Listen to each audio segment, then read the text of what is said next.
आज सुबह जो उत्सव हुआ, बीच में रेलिंग में जब हम गए तो 2-4 माताएं ने तो मेरी धोती खींच ही ली।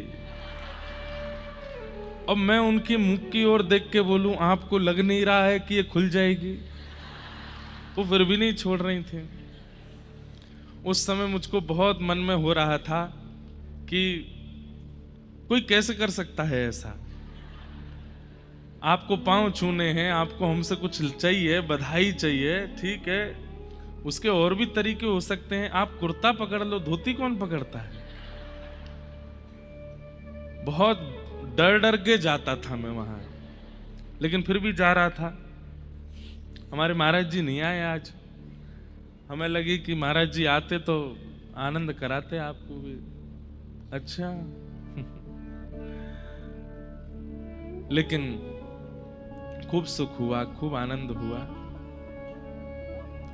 तो भगवान ने हमें 10 इंद्रियां प्रदान की हैं और 10 इंद्रियों से ठाकुर जी एक ही इच्छा प्रकट करते हैं कि इनमें से किसी भी एक का आश्रय लेकर के तुम मेरी प्राप्ति कर लो। परंतु ये 10 इंद्रियों से हम भगवत प्राप्ति तो कर नहीं पाते, बल्कि जिन्हें ठाकुर जी ने हमें हमारा दास बना करके भेजा, हम उन्हीं को अपना स्वामी बना लेते हैं। 10 इंद्रियां ठाकुर जी ने हमको दासत्व के रूप में प्रदान की हैं। आंख हमारी स्वामी नहीं है, दास है। हम चाहते हैं कि वेंकटेश भगवान का दर्शन करना है तो आंखों को देखना पड़ेगा। हम चाहते हैं कि हमें कथा सुननी है तो कानों को सुनना पड़ेगा। हम चाहते हैं कि हमें प्रसाद पाना है तो जीव को प्रसाद पाना पड़ेगा। ये 10 इंद्रियां हमारी स्वामी नहीं है, दास है। पर जीवात्मा भटक कब जाता है? जब ये 10 इंद्रियां स्वामी बन जाती। हम कहते हैं नेत्रों से कि वेंकटेश भगवान का दर्शन करना है, पर नेत्र कहते हैं नहीं, हमें तो वो फिल्म सितारा आ रहा है हैदराबाद, उसको देखना है। कानों से कहते हैं कथा सुनने, नहीं, हमको तो वो फलाने संगीत सुनने हैं, आदि आदि। तो आज की तारीख में कथा आवश्यक क्यों, सत्संग आवश्यक क्यों? क्योंकि हमारी इंद्रियां, जिन्हें ठाकुर जी ने दास बना के भेजा, वो स्वामी बन गई हैं। इसलिए कथा का आश्रय लिया जाता है कि वो स्वामी ना बने, दास ही रहें। ठीक वैसे ही श्री कृष्ण धराधाम पर पधारे जीव कल्याण के लिए, मानव कल्याण के लिए। लेकिन कहीं ठाकुर जी कल्याण करते करते स्वामित्व में ना चले जाएं, इसलिए स्वामित्व की स्वामी बनकर के श्री किशोरी जी पधारे। ठाकुर जी तो कहते ही बोले, आप जगत के स्वामी हो, पर यहां एक दृष्टि डाल के रखना, आपके ऊपर भी कोई बैठो है।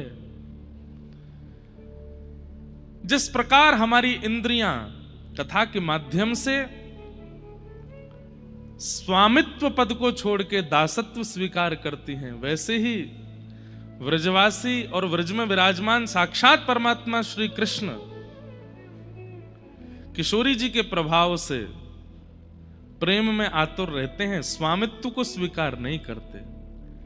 इसलिए व्रज में श्री कृष्ण जो हैं वो प्रेमी श्री कृष्ण हैं, प्रभाव उनका दिखाई नहीं देता वहां पर। किशोरी जी कौन है, किशोरी जी का भाव क्या है, ये सब बातें हमें आज सुनानी थी, पर अब सुनाएंगे अगर मन में भाव आया तो। अभी हम कथा में चलते हैं। ठाकुर जी के मंगल, कल क्योंकि कृष्ण जन्म भी हुआ है, ठाकुर जी का यश सब जगह गाया जाएगा, पर किशोरी जी तो वहीं निकल के आती हैं जिह्वा से जहां किशोरी जी का मन होता है। अगर किशोरी जी का मन हुआ तो किशोरी जी पधारेंगे, नहीं तो तब तक आप ठाकुर जी के ही भाव सुनो। लाला कैसे जन्मे हैं। नंदस्त्वात्मज उत्पन्ने जाता ह्लादो महामनाः आहूय विप्रान् वेदज्ञान स्नातः सुचिरलंकृतः वाचयित्वा स्वस्तेनं जातकर्मात्मजस्य वै कारयामास विधिवत् पितृदेवार्चनं तथा। नंद जी के लाला भयो है, आत्मज उत्पन्ने, और जैसे ही ठाकुर जी का जन्म हुआ, ब्रजवासी इतने प्रसन्न है गए, सब ने अपने घर के बाहर बंधन बार बांधे हैं, सब ने अपने घर के बाहर कदली वृक्ष बांधे हैं। कदली वृक्ष किसको कहते हैं? केले के पेड़। कहते हैं कि वह मंगल द्योतक होते हैं।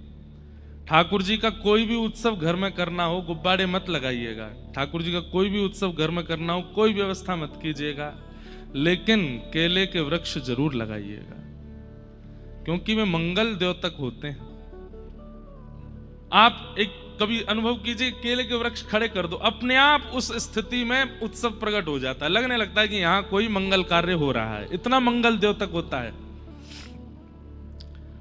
कभी भी जन्माष्टमी राधाष्टमी का उत्सव मनाइए तो ठाकुर जी के पलना पे, ठाकुर जी के मंदिर पे केले के वृक्ष दोनों दो तरफ रखो, वो मंगलकारी होते हैं। सब ब्रजवासियों ने अपने अपने घर सजाए हैं, और नंद बाबा को जैसे ही पता चली कि लाला भयो है, नंद बाबा सबसे पहले कहां गए? नंद भवन नहीं गए, यशोदा मैया के पास नहीं गए, लाला को देखने नहीं गए, सबसे पहले ब्राह्मणों के पास गए। और जितने ब्राह्मण हैं गोकुल में, सबके यहां जाके हाथ जोड़ करके प्रणाम करके निवेदन करके आए कि आप हमारे घर पधारो, और घर आकर के स्वस्ति वाचन करो। ब्राह्मणोश्य मुखमासीत बाहु राजन्यकृतः। ब्राह्मण भगवान का मुख है, इसलिए ठाकुर जी को प्रसन्न करना हो, गोवी ही विप्रैश्च वेदैश्च सतीभि सत्यवादिभि अलुब्धा दानशीलश्च सप्तैते धार्यते महि। पृथ्वी को 7 लोग धारण करते हैं। सबसे पहला गौ, दूसरा विप्र ब्राह्मण,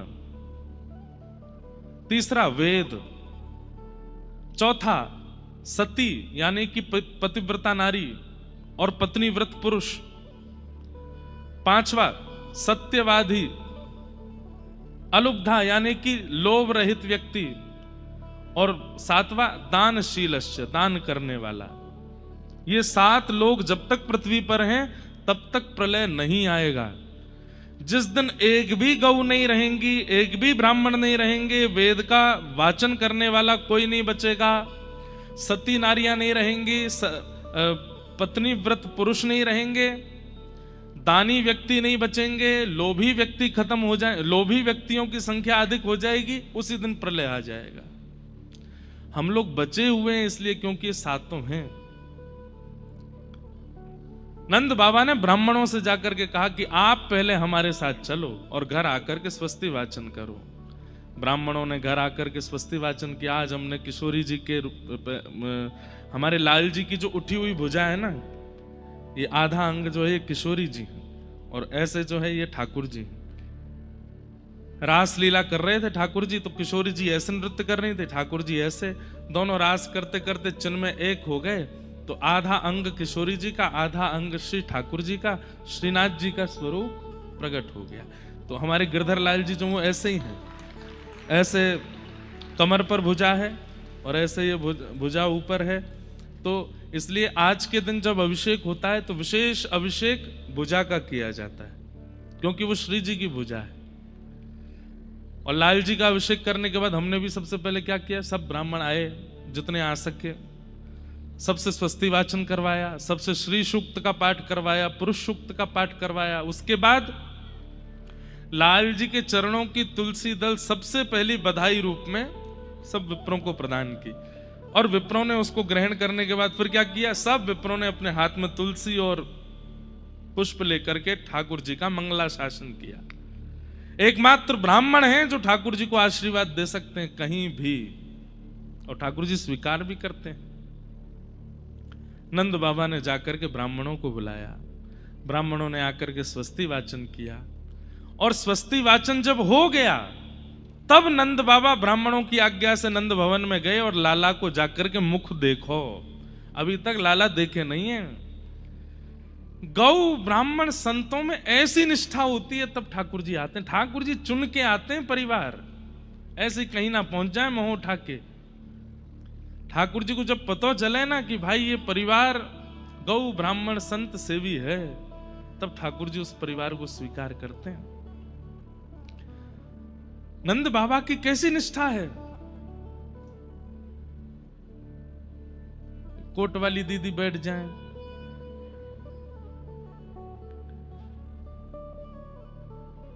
ये निष्ठा है।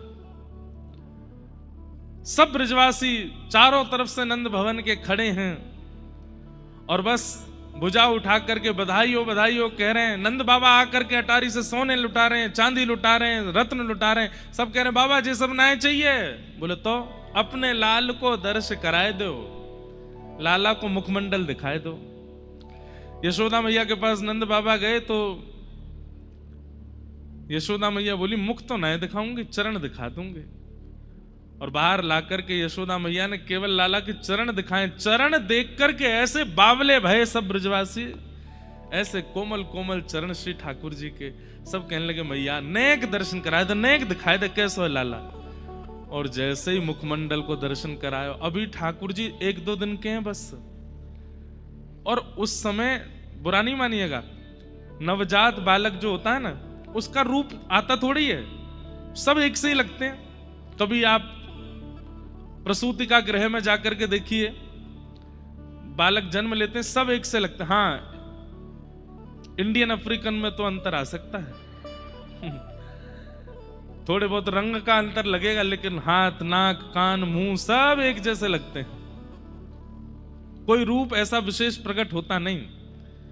लेकिन एक दिना के कन्हैया को भी रूप इतनो सुंदर है, इतनो सुंदर है कि जैसे ही यशोदा मैया ने मुख दिखायो, प्रेमाश्रु छलक पड़े ब्रजवासियों के नेत्र में। इतने सुंदर, और दूर से दिख रहे हैं अभी तो। सब ब्रजवासी गाने लगे, हो जुग जुग जीवे री यशोदा मैया तेरो ललना, जुग जुग जीवे री यशोदा मैया तेरो ललना, जुग जुग जीवे री यशोदा मैया तेरो ललना, जुग जुग जीवे री यशोदा मैया तेरो ललना। अरे हाँ तेरो ललना नंद रानी तेरो ललना, तेरो ललना नंद रानी तेरो ललना, तेरो ललना महारानी तेरो ललना, तेरो ललना नंद रानी तेरो ललना। हे जुग जुग जीवे री यशोदा मैया तेरो ललना, जुग जीवे री यशोदा मैया तेरो ललना।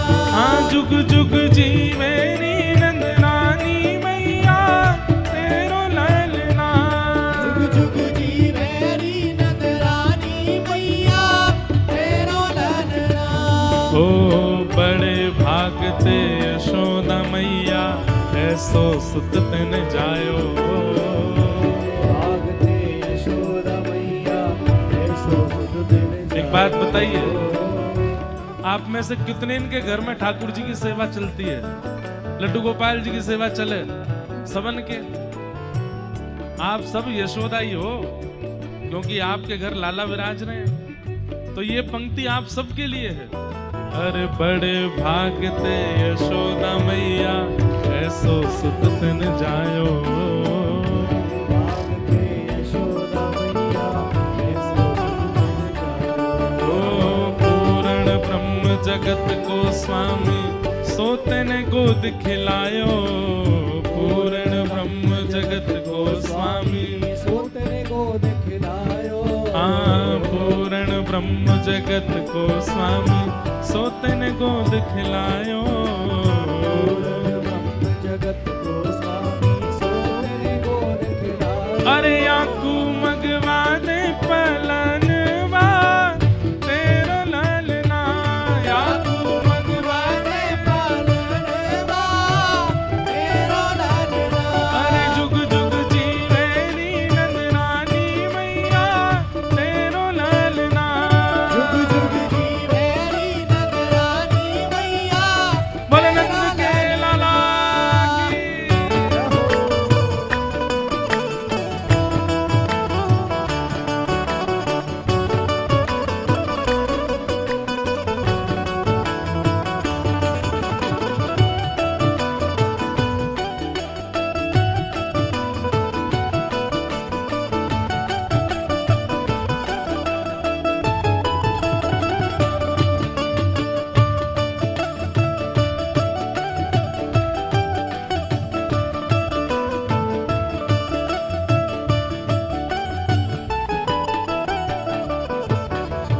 धन्य घड़ी जब होए यशोदा मैया कह के बोले,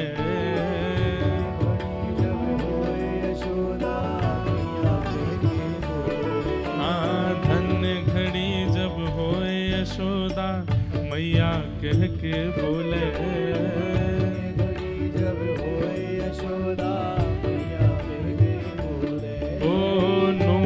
बांध दो चरणन में घुटमन डोले, नूपुर बांध दो चरणन में हाँ नूपुर बांध दो चरणन में घुटमन डोले, और ओ पकड़े बाबा की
ब्रजवासी आनंद मना रहे हैं, उत्सव मना रहे हैं।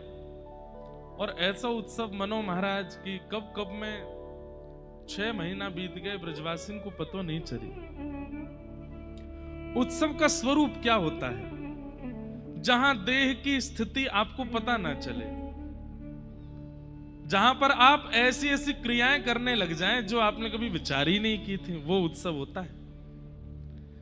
अभी तो भाग्यनगर है इसलिए हम थोड़ी बहुत तो लाज रखते हैं। सुबह उत्सव में थोड़े बहुत तो मर्यादा में रहना पड़ता, कथा भी तो करनी है।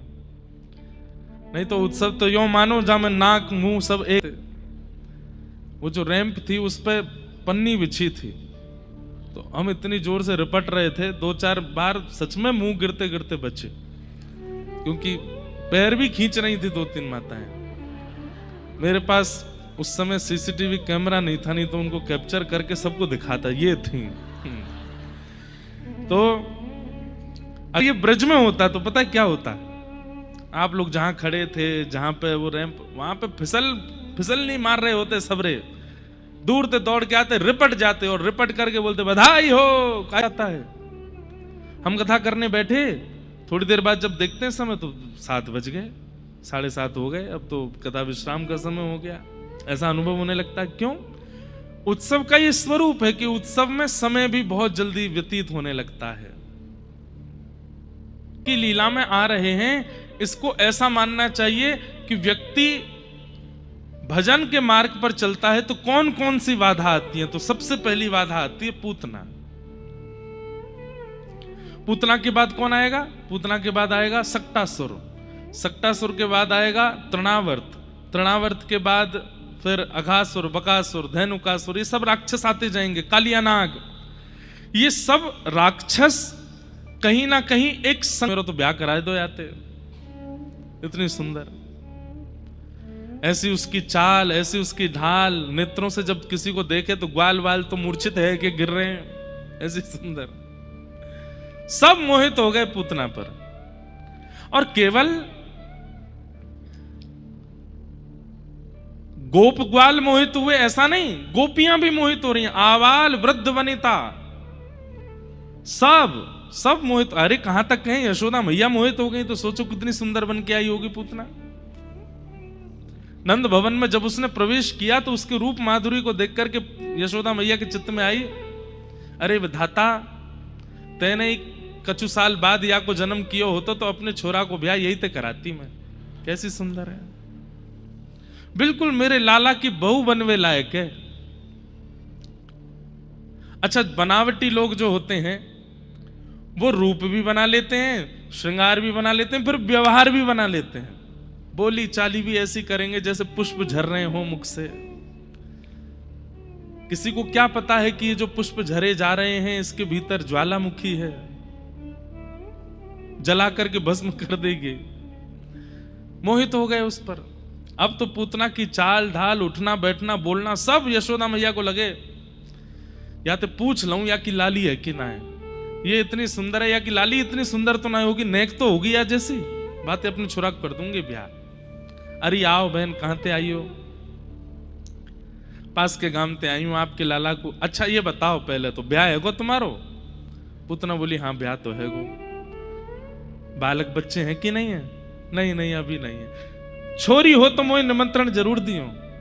पूतना बोली छोरा भयो तो? छोरा में तो सब आएंगे ही, मैं तो छोरी होएगी तो आऊंगी। यशोदा मैया तो कहीं और विचार कर रही हैं। सोचिए कितनी खतरनाक है पूतना यशोदा। अच्छा, कई एक जगह मुझे प्रश्न आया कि महाराज जी ब्रजवासी पूतना पर मोहित हो गए, गोपियां पूतना पर मोहित हो गई, ये बात समझ में आती है, चलो ठीक है वो तो इतने ज्ञानी नहीं है, पर यशोदा, उनको ठाकुर जी अपनी मां के रूप में स्वीकार कर रहे हैं, तो फिर यशोदा कैसे मोहित हो सकती है? इतनी विवेक तो यशोदा में होना चाहिए ना। और फिर आप हमको सावधान कर रहे हो कि तुम सावधान रहो पूतना से। अरे जब यशोदा भगवान की मैया सावधान नहीं हो पाई तो हम कैसे होंगे? तर्क में, प्रश्न में वजन तो था। फिर हमने दो बातें कही, दो बातें सुनिएगा। पहली बात, विवेक जागृत किस व्यक्ति का रहता है? जो व्यक्ति ज्ञान के आधार पर जीवन जी रहा होता है उसका विवेक जागृत रहता है। लेकिन जो व्यक्ति प्रेम के आश्रित हो जाता है ना, उसका विवेक भी शांत हो जाता है। प्रेमी व्यक्ति जो होता है, अब आप प्रहलाद जी महाराज को देख लो, उनके पिता ने कितने कष्ट दिए प्रहलाद जी को। प्रहलाद जी एक बार भी कह तो सकते थे पिताजी ये उचित नहीं है, ऐसा मत करो। नहीं, आप जो मुझे प्रदान करेंगे मुझे सब स्वीकार है, आप जैसी स्थिति मुझे देंगे मुझे सब स्वीकार है। क्योंकि प्रेम मार्गी जब व्यक्ति हो जाता है तो वो स्वीकार करने लगता है, वो दोष नहीं देखता सब में। यशोदा मैया किसी में, और उनका नाम ही यशोदा है, यशः ददाती थी यशोदा, जो दूसरों को यश प्रदान करे, मतलब खुद करने के बाद दूसरे को दे दे। ये सब मैंने व्यवस्थित किया और मैंने नाम कर दिया आपका। इस स्थिति को यशोदा कहते हैं। यशोदा मैया का तो ये काम है। तो दो बातें हैं। पहली बात कि ब्रजवासी जो हैं ये प्रेम मार्गी हैं, ये ज्यादा बुद्धि लगाते नहीं अपनी। दूसरी बात, यशोदा मैया यश देने वाली है। अरे जो श्री कृष्ण को सबको प्रदान कर दे वो यशोदा है। अगर होती यशोदा मैया की जगह कोई और तो पूतना को, कृष्ण को गोद में लेने का सौभाग्य प्राप्त नहीं होता।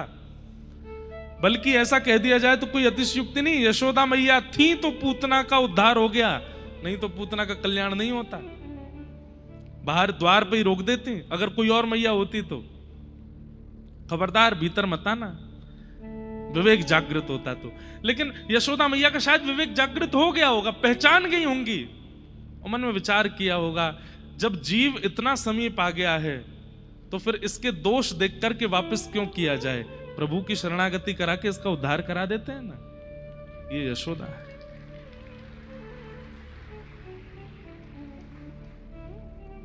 मतलब पूरे रास्ते दौड़े और मंजिल आने से पहले कोई रोक दे, कितना कष्ट होता है। साल भर ब्याह किया, साल भर इंतजार किया और ब्याह से 2 दिन पहले छोरी ने मना कर दियो, मैं ना कर रही, कितना बुरा लगे बेचारा, वो छोरा कहां जाएगा वो।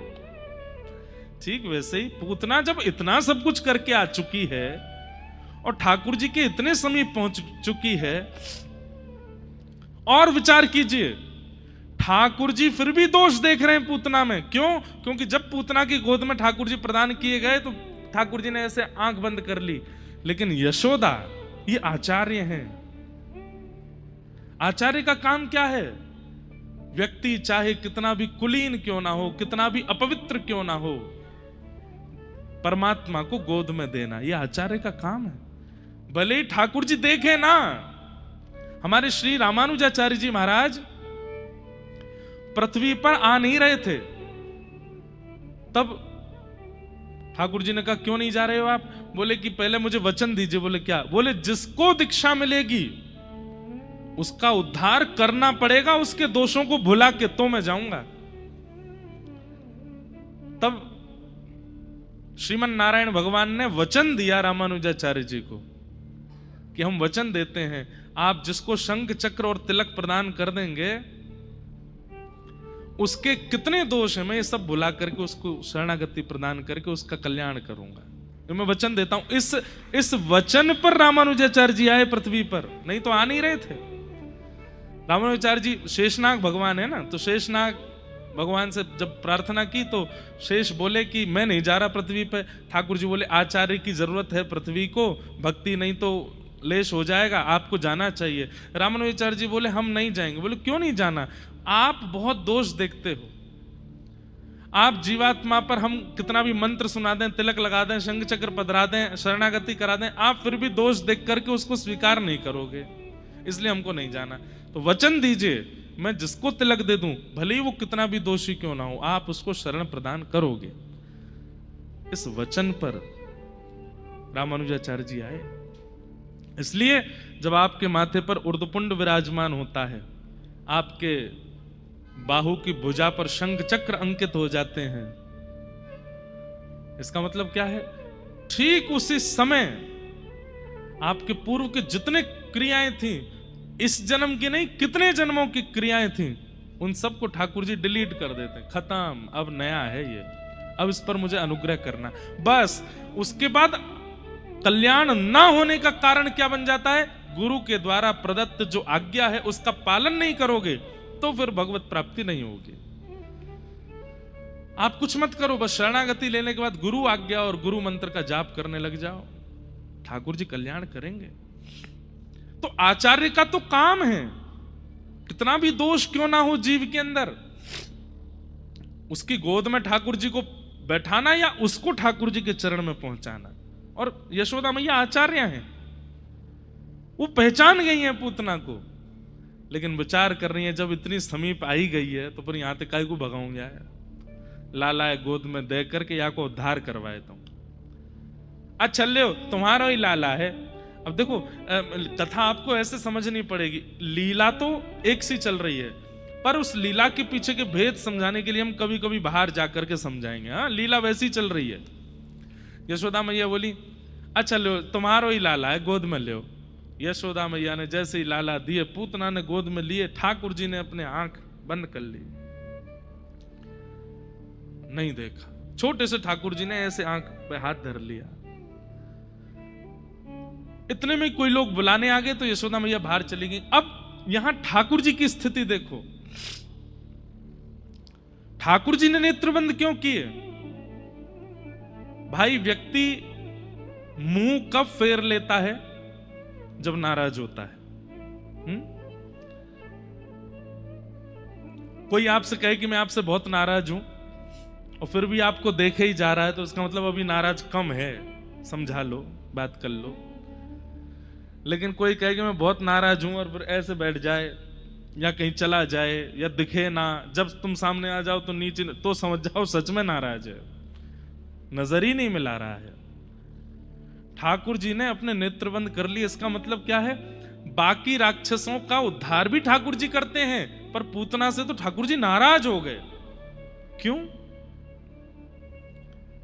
बोले क्योंकि पूतना, सबसे पहला कारण कि तू जैसी है वैसी बन करके नहीं आई मेरे सामने, रूप बदल करके आई है, पहला कारण। ठाकुर जी नाराज कब होते हैं? हम जैसे हैं ठाकुर जी ने बनाए हैं, हमारी जैसी स्थिति है, जैसे हाथ हैं, जैसे पांव हैं, जैसा मुख है, जैसे भी हैं, किसी को पसंद है किसी को नहीं पसंद है, पर ठाकुर जी को हम ऐसे ही अच्छे लगते हैं, इसलिए उन्होंने बनाए हैं। मटका बनाने वाले को अपने सारे मटका प्रिय लगते हैं, चाहे वो कैसे भी क्यों ना हो, क्योंकि उसने बनाए हैं। ठाकुर जी बोले भले भले ही तू राक्षसी है, पर तू जैसी है वैसी क्यों नहीं आई मेरे सामने, रूप बदल करके क्यों आई है? तो पूतना को ना देखने का पहला कारण क्या है? रूप में परिवर्तन। इसका मतलब आप ये मत सोचिएगा कि मैं श्रृंगार का विरोध कर रहा हूं कि ठाकुर जी के सामने सज संवर के नहीं जाना चाहिए, सुबह सुबह सो के उठे, आंख मिटते मिटते पहुंच गए मंदिर। महाराज जी कह रहे थे जैसे हो वैसे चले जाओ। श्रृंगार नहीं व्यवहार, श्रृंगार नहीं विचार, श्रृंगार नहीं अपनी स्थिति, वो जैसी है उसको वैसी ही रखो। क्या हो गया भैया? आवाज नहीं आ रही? कहां पे? पीछे? अच्छा बुलवाते हैं, अभी ऑपरेटर साहब कहीं गए हैं, आ जाएंगे तो फिर करवाते हैं। बिराज कहां से आए आप? नहीं यहां पे कहां से आए हो? अच्छा सबसे पीछे से, अभी पहुंचवाता हूं आवाज। बोलो वृंदावन बिहारी लाल की जय। क्या बता रहा था मैं? कहां था मैं? हैं? हाँ नाराज, श्रृंगार, हाँ हाँ श्रृंगार, श्रृंगार। अच्छे श्रोता हैं आप। बाह्य श्रृंगार नहीं है, विचार, स्थिति, मन, ये जैसा है वैसे ही ले जाओ। हम आपसे बिल्कुल सत्य बात कह रहे हैं। अगर आपके विचारों में दूषितता आती है ना, ठाकुर जी के पास वैसे ही जाओ। बोले देख लो ठाकुर जी, मैं तो कथा भी सुनने जाता हूं, मैं तो नाम जप भी करता हूं, मैं तो तिलक भी लगा लेता हूं, ये फिर भी मेरे मन में ये दूषित विचार क्यों आते हैं? वो पड़ोसी के प्रति मेरे को ईर्ष्या क्यों होती है, या उसका चिंतन मुझे क्यों होता है, या उसके बारे में गलत विचार। आप जैसे जाइए ना ठाकुर जी के आगे, परिवर्तन मत कीजिए। वो वैद्य हैं, काय के वैद्य हैं? हमारे मन के वैद्य हैं। पर हम अपना रोग ना ठीक करवा, मतलब वही बात हो गई, शुगर पेशेंट डॉक्टर के पास गया और डॉक्टर से जाकर के कह रहा है शुगर ठीक मत करो, मतलब शुगर ठीक करने के लिए नहीं कह रहा, बल्कि ऐसा कह रहा ऐसा कोई उपाय बताओ कि मैं कितना भी मीठा खाऊं कोई दोष ना हो। यही काम तो हम लोग करते हैं। हम ठाकुर जी के सामने जाकर के अपने दोषों की शिकायत नहीं करते, बल्कि ठाकुर जी जाके कहते हैं सुख संपत्ति घर आवे, कष्ट मिटे तन का, ओम जय जगदीश हरे। सब दे दो। ठाकुर जी कहते हैं पहले जो भीतर है उसका तो निवारण करवाओ, उसको रहने दो भीतर ही, आप तो देते जाओ। भगवान ने पूतना को नहीं देखा, उसके पीछे पहला कारण, पूतना अपना रूप बदल करके आई है। अच्छा चलो, रूप बदलने में इतने नाराज तो नहीं होने चाहिए थे ठाकुर जी। खुद आप इतना रूप बदल बदल के भक्तों को दर्शन देने जाते हो, भक्त नाराज हो जाएं तो? ठाकुर जी कहेंगे रूप बदलने से मुझे इतनी दिक्कत नहीं थी। दूसरा कारण ठाकुर जी के गुस्सा होने का क्या है? बोले एक तो रूप बदल के आई, ऊपर से मेरा उत्सव मना रहे सब ब्रजवासियों का इसने उत्सव छुड़वा के अपनी ओर आकर्षण कर लिया। ये दूसरा नाराजगी का कारण। मतलब कोई वैष्णव है, कोई भक्त है, कोई भगवत परायण है और आप उसकी भक्ति में वाधक बन रहे हो, ठाकुर जी को ये प्रिय नहीं है। इन दो चीजों पर परम सावधान रहिए। ठाकुर जी की नाराजगी ना हो, उसके लिए एक तो जैसे हो वैसे जाओ, और फिर भी परिवर्तन जो भक्ति में लीन है उनकी भक्ति में विघ्न मत बनो, उनके भाव में, उनकी कथा में, उनके विचारों में विघ्न मत बनो। पूतना आई, भगवान ने नेत्र बंद कर लिए। पूतना ने जैसे ही अपना पयोधर भगवान के मुख में दिया, भगवान ने पहले तो उसके दूध को पिया, और तस्मिन् स्तनम दुर्जर वीर्यमद्बुलम घोरांकमादाय शिशोर्ददावथ गाढ़ं कराभ्यां भगवान् प्रपीड्यत प्राणैशमं रोषशमन्वितो पिबत्। स्तन मुख में लेते ही भगवान ने पहले तो उसके दूध को पिया, रस तत्वों को पिया, और पीते पीते पीते पीते जैसे ही ठाकुर जी ने उसके प्राण पीने शुरू किए, प्राण पीते ही महाराज पूतना तो व्याकुल हो गई। अब यहां पर श्रीमद् वल्लभाचार्य जी महाराज सुबोधिनी जी में एक बहुत सुंदर बात कहते हैं। किसी व्यक्ति ने प्रश्न किया, ठाकुर जी ने विष पी लिया, दूध पी लिया, रस तत्वों को पी लिया, ये सब बातें समझ में आती है, पर पूतना के प्राण क्यों पिए भगवान ने?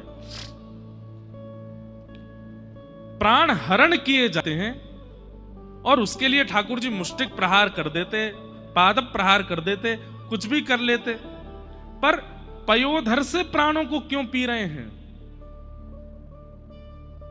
तब महाप्रभु जी वर्णन करते हैं सुबोधिनी जी में, ठाकुर जी पूतना के प्राण नहीं पी रहे। तो बोले पूतना गोकुल आने से पहले असंख्य घरों में जाकर के असंख्य बालकों को मार करके आई है, और उन सब बालकों के प्राण हरण करने के कारण सबके प्राण पूतना के चित्त में बैठे हैं। तो ठाकुर जी ने उन समस्त बालकों के प्राण पूतना के भीतर से निकाल करके और पुनः व्रजमंडल में जितने बालक मारे गए थे सबको पुनः जीवित कर दिया है, सबका उद्धार किया। पूतना के प्राण नहीं पी रहे ठाकुर जी, उन बालकों के प्राण निकाले हैं। जब बहुत देर हो गई और पूतना के प्राण निकलने को होने लगे, अपने वास्तविक रूप में आ गई, सामुंच मुंचाल मित प्रभाषणी, ठाकुर जी को पकड़ करके कहने लगी, मुझे छोड़, मुझे छोड़, मुझे छोड़। हमारे पूज्य पिताजी कहते हैं कि 6 दिना के लाला बोल पड़े और पयोधर पकड़ करके बोले, मौसी जी हम पे तो ले, फिर बात छोड़े ना है। ये बात तो सत्य बंधु, या तो ठाकुर जी की पकड़ में आओगे नहीं, कितनी कथा सुन लो, कितने मंदिर है आओ, कितने ब्रजमंडल घूमे आओ, कितने गोवर्धन परिक्रमा कर लो, या तो उनकी पकड़ में आओगे नहीं, और उनकी पकड़ में आए गए तो कितने प्रयास कर लियो छोड़ के जा नहीं पाओगे, नहीं निकल पाओगे। इसलिए तब तक आनंद कर लीजिए जब तक पकड़ में आ नहीं रहे हो। अभी पता है स्थिति क्या है, मेरी भी और आपकी भी, हमने ठाकुर जी पकड़ रखे हैं, वो जहां जहां जाते हैं हम पीछे पीछे भग देते हैं। काउ देना ठाकुर जी को मूड आ गया और घूम करके देख के उनने ज्यादा ना पकड़ो, वाह देना फिर नहीं छूट पाओगे। अभी हमारी स्थिति क्या, हमने पकड़ रखे हैं, जब मन चाहता पकड़ लेते हैं, फिर छोड़ देते हैं, फिर पकड़ लेते हैं, फिर छोड़ देते हैं।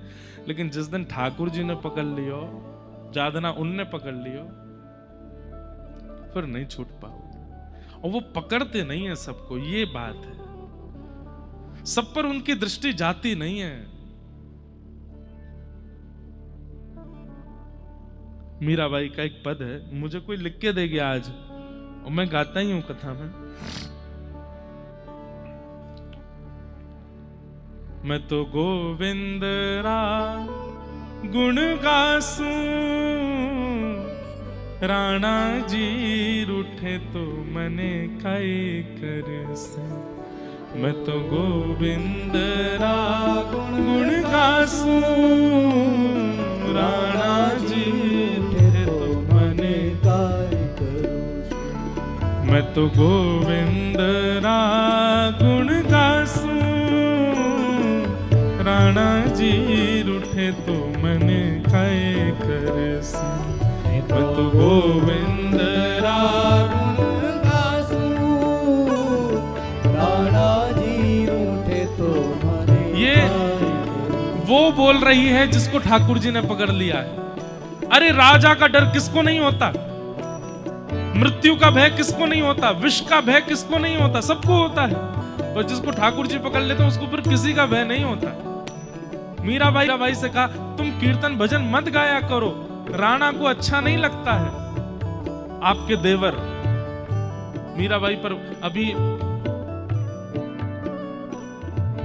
26 सितंबर से लेकर के 2 अक्टूबर तक 7 दिन की भागवत कथा है चंडीगढ़ में। और उस कथा में विशेष रूप से करीब 3-4 वर्ष बाद मीरा चरित्र सुनाया जाएगा पूरा। और 7 दिनों तक भागवत जी भी रहेंगी और श्री भक्तिमती मीराबाई का चरित्र भी रहेगा। बहुत सुंदर चरित्र है, भावुक कर देने वाला चरित्र है मीराबाई का। मीराबाई के जब जिनसे ब्याह हुआ वो गुजर गए तो उनके देवर बहुत उत्पीड़ना करते थे। तब सब समझाते थे कि मीरा तू भजन मत किया कर, वो तेरे को इतना पीड़ा देते हैं। अरे वो राजा है, उसकी बात मान लो। मीराबाई कहती हैं वो तो एक नगर का राजा है, पर मैं जिनका गुणगान गाती हूं वो तो पूरे ब्रह्मांड का राजा है। नगर का राजा ज्यादा से ज्यादा नगर से निकाल देगा, रूठ गया तो। ब्रह्मांड का राजा रूठ गया तो कहां जाऊंगी मैं, फिर तो जगह ही नहीं है फिर कहीं भी। इसलिए गाती हैं ओ मैं तो गोविंद रा गुण गासूं, राणा जी रूठे तो मने काय करसे। मैं तो गोविंद रा गुण गासूं, राणा जी रूठे तो मने काय करसे। हे चरणामृत रा नेम हमारा, चरणामृत रा नेम हमारा, चरणामृत रा नेम हमारा, चरणामृत रा नेम हमारा। मैं तो नित उठ दर्शन पासूं, मैं तो नित उठ, मैं तो नित उठ दर्शन पासूं, नित उठ दर्शन पासूं। मैं तो गोविंद रा गुण गासूं, राणा जी काय करसे।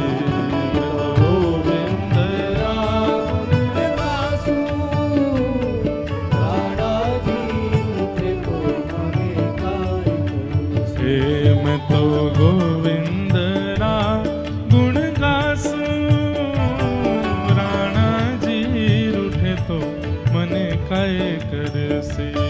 गोविंद रा गुण गासूं, राणा जी रूठे तो मने काय करसे।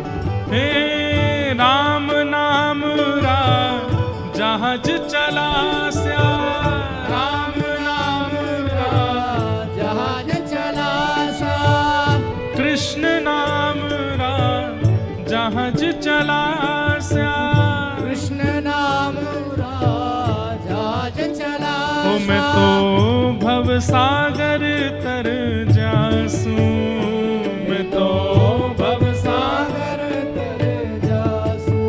हे मैं तो भव सागर तर मने काय करसे।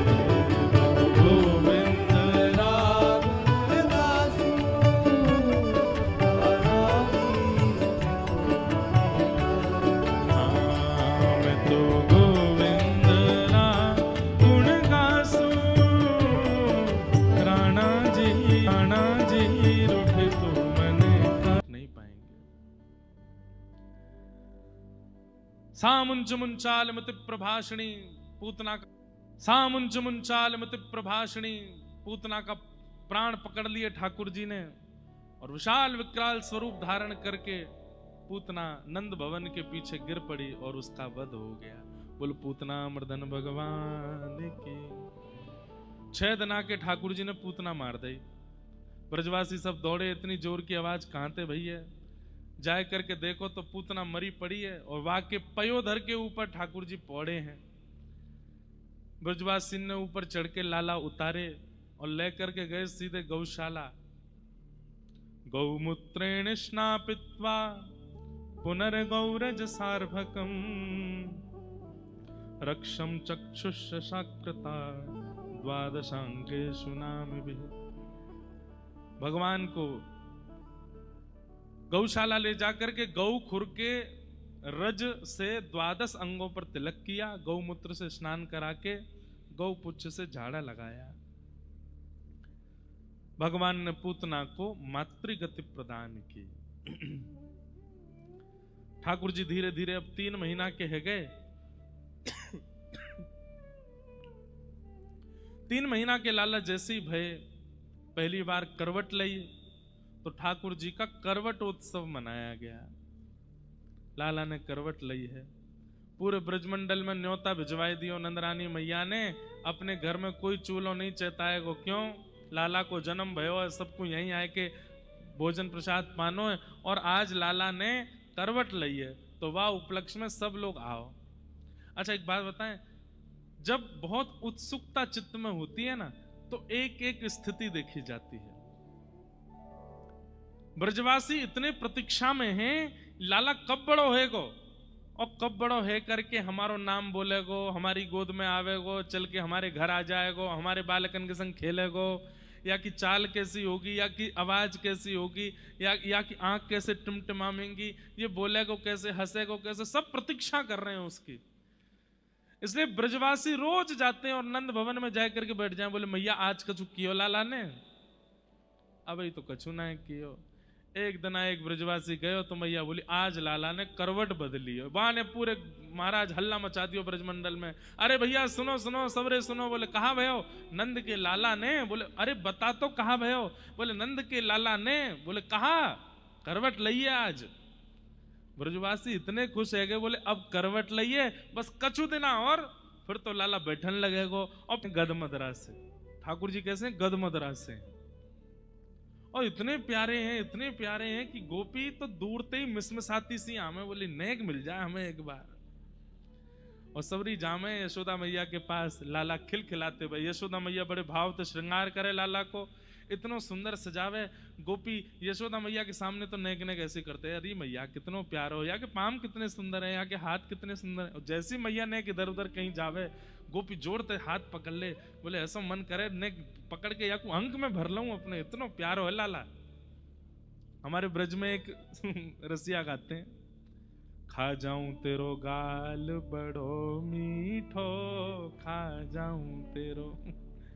होली पे गाती हैं गोपियां, खा जाऊं तेरो गाल बड़ो मीठो, खा जाऊं तेरो। एक गाल में लड़ुआ पेड़ा प्यारे, दूजे गाल में गुड़ सूखो, दूजे गाल में गुड़ सूखो, खा जाऊं तेरो। गुंजिया से या के ग्वाल बाल सब, बूंदी से या के ग्वाल बाल। या के ग्वाल बाल कैसे? बोले बूंदी जैसे। बूंदी समझते हैं? ये सुन लीजिए, गाना नहीं है ना, क्योंकि अधिकार केवल ब्रजवासियों का है। आप अगर अपने वेंकटेश भगवान के सामने गान लगे खा जाऊं तेरो गाल, सुदर्शन चक्र के को आजा बताऊं मैं। आप नहीं गाना, ये तो ब्रजवासी ही कह सकते हैं ठाकुर जी से। इस सुन लो, बस सुन के आनंद कर लो। बूंदी से या के ग्वाल बाल सब, बूंदी से या के ग्वाल।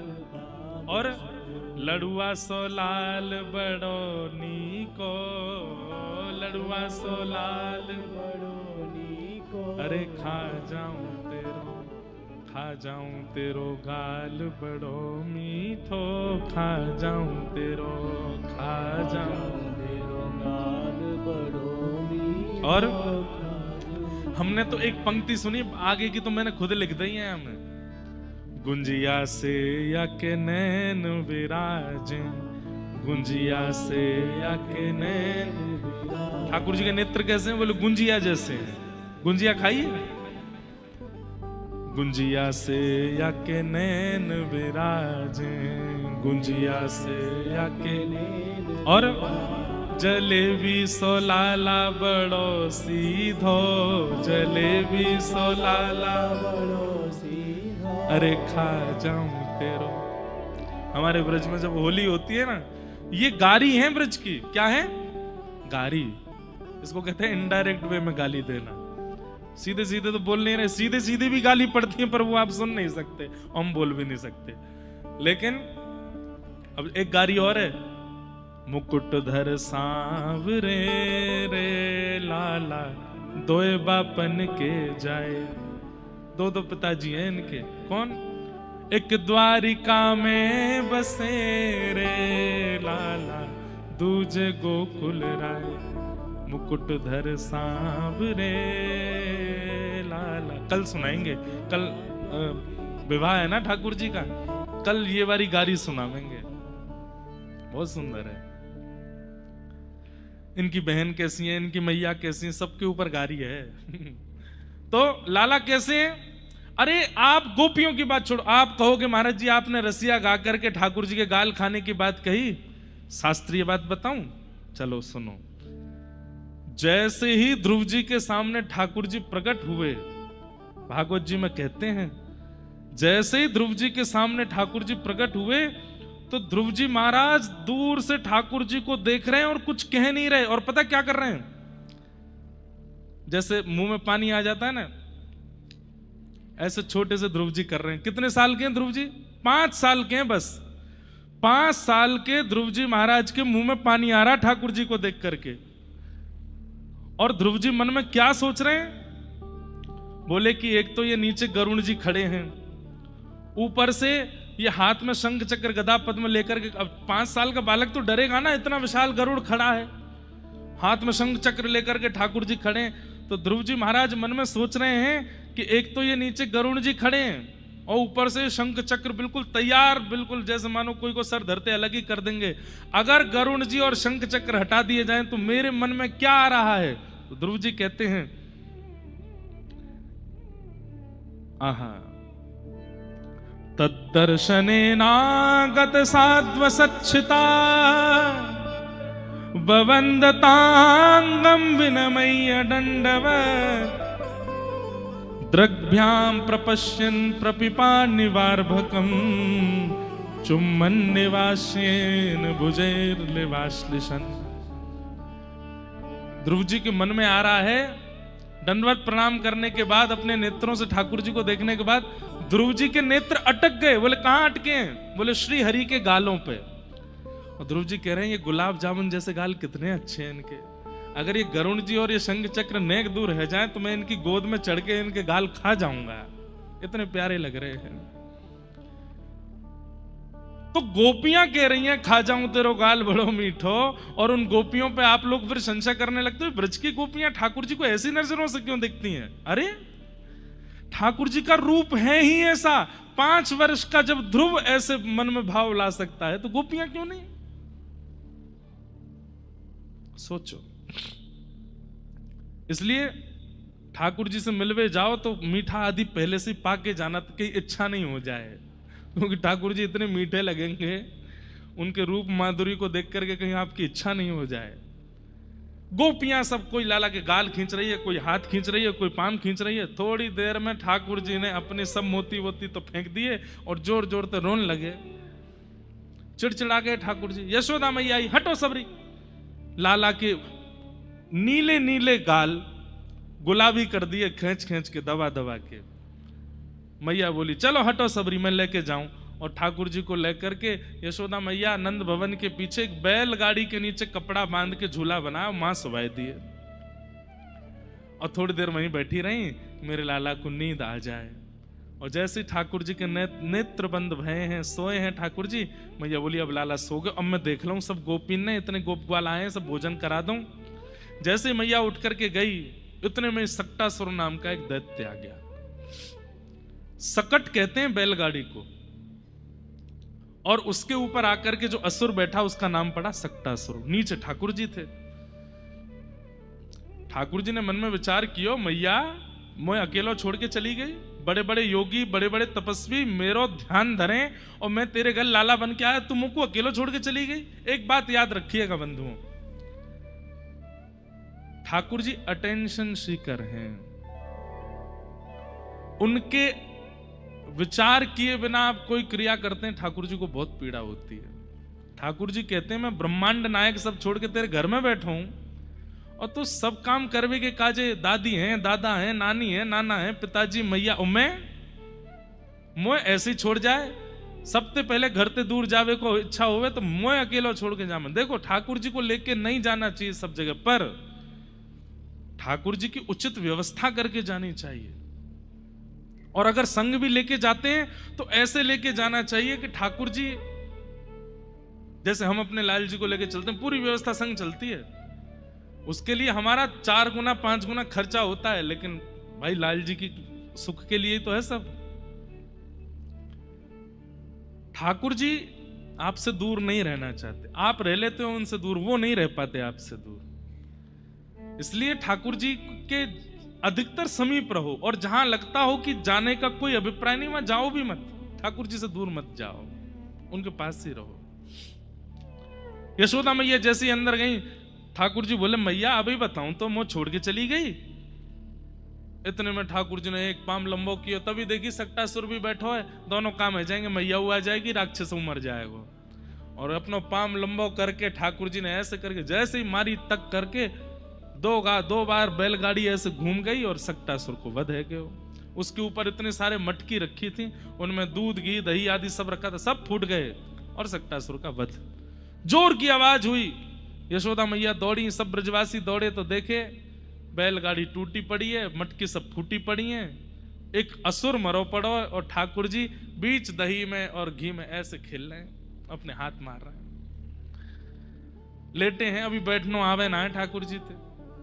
मैया दौड़ के गई, जैसी देखी लाला की कहीं खरोंच तो नहीं, ठाकुर जी तो बिल्कुल ठीक हैं। अच्छा एक बात बताऊं, रहस्य की बात, ठाकुर जी पंचामृत अभिषेक क्यों करवाते हैं पता है आपको? ये बीच बीच में जीव निकाल के पी भी लेते हैं, उसको स्नान भी हो जाता है, पेट भी भर जाता है, इसलिए ठाकुर जी पंचामृत अभिषेक कराते हैं। अब इसके वैदिक नियम तो बहुत सारे हैं। गौ रस ठाकुर जी को इतना प्रिय है, ठाकुर जी उससे स्नान करते हैं। दूसरा कारण है कि यशोदा मैया ते लाला कहते रहे मैया मुझे तो ब्याह कौन करेगा, तुम को गौरव कर दे। मैया बोली कैसे करूं? बोले देख या गैया को दूध कैसो धोरो धोरो, धोरो मतलब सफेद, ब्रज में सफेद को कहते धोरा। तो मैया ठाकुर जी के मैया देख गैया को दूध कैसो धोरो धोरो होवे, तुम यही ते नवाए कर, मैं या तो गोरा है जाऊंगा। अच्छा लाला दूध ते नवाए दें तब भी ठाकुर जी पे अंतर ना पड़े। मैया तू अब दही ते नवा, दही ते ना ले तो ठाकुर जी पे अंतर नहीं पड़े। ठाकुर जी के मैया अब तूने एक शक्कर रगड़ दे, मेरे देख पूरा दही लग गयो, घी ते लगा दे। सब सामग्री ठाकुर जी ले ले करके आते हैं, खुद नहा लेते हैं और अंत में फिर के मैया नेक तो अंतर आया हो मुंह में। बोला हाँ लाला अब सुंदर लग रहा है। तो दूसरा कारण ये, और तीसरा कारण ये कि पंचामृत स्नान जब होता है तो ठाकुर जी बीच बीच में जीव निकालने में, और जो ऊपर से धारा चल रही है वाकु नेक मुख में लेके पी भी ले में, तो ठाकुर जी कैसे हैं, मैया नवावे तो ठाकुर जी उठ उठ के भागे, कभी इधर भागे कभी उधर भागे। मैया ने सोची कैसे डटेगो, कैसे रुकेगो एक जगह, नहावे ही ना है रुक के। तो फिर मैया ने पंचामृत ते नवाए तो ठाकुर जी रुक के प्रेम ते नहा ले, क्यों? वाह के बहाने खावे पीवे को मिल जाए, ऊपर ते पंचामृत पीते रहे। ये सब भाव है। और वैदिक क्रियाएं, वैदिक भाव तो अनेक हैं, पर हमारे व्रज में तो भाव की लीला ज्यादा चलती है ना, तो भाव से ठाकुर जी ऐसे। मैया ने जैसे देखी लाला बीच में पड़ो, आए के गोद में उठाए लियो। इतनी बड़ी बैलगाड़ी कैसे गिर गई? एक बालक दौड़ा दौड़ा आयो, बोले मैया मैं बताऊं कैसे गिरी? बोले हाँ बता।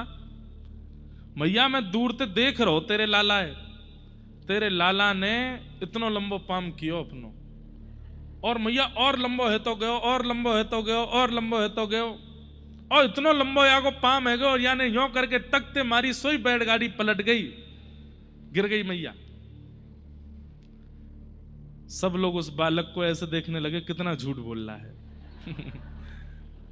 मैया बोली यहां पे आ।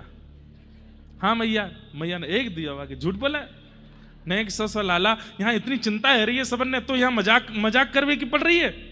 मैया तेरी सौगंध खा के कह रहा हूं मैं, झूठ ना बोल रहा हूं, तेरे लाला ने गिरी बैलगाड़ी।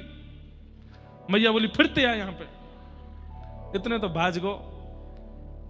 शुक्राचार्य जी कहते हैं, क्या कहते हैं, आहा न थे शब्द धीरे गोपाल बाल भाषित मृत्युत अप्रेमयं बलम तस्य बालकस्य न ते विदु। छोटे बालक तो सच बोल रहे हैं, लेकिन इतना प्रेम चढ़ा हुआ है मैया के चित्त में कि उस बालक की सत्यता और ठाकुर जी की ईश्वरता मैया से स्वीकार नहीं की जा रही है। ऐसे ठाकुर जी ऊधम करते करते करते 1 साल के है गए। 1 साल के जैसे ही लाला भय तो लाला के 2 दांत निकल आए, और 2 दांत जैसे निकले तो ठाकुर जी बोले, अब जब बच्चे के दांत निकलते हैं किसके साथ, आपने दांतें खुद ही दबाता है। ठाकुर जी के मन में आई अब तो मेरे दांत निकल आए, अब मैं सबन ने कैसे बताऊं कि मेरे दांत निकल आए, अभी बोलना तो आवे ना है। लाली की अपेक्षा लाला थोड़ा लेट बोलते हैं, लाली जल्दी बोलने लगती है। ठाकुर जी 1 साल के आगे भी बोलना तो आवे ना है। अब कैसे बताऊं मैया को कि मेरे दांत आ गए।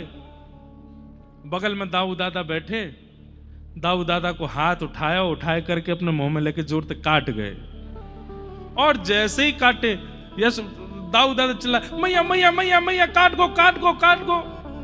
अब मैया ने जैसी सुनी काट गो तो मैया सोची कोई बछड़ा काट गो होगो, दौड़ी भीतर थे, और जैसे ही आकर के देखी तो आंगन में श्री गोपाल जी दाऊ दादा को मुंह अपने हाथ अपने मुंह में लेके जोर से काट रहे हैं और छोड़ नहीं रहे हैं। मैया देख लाला मुंह काट गो।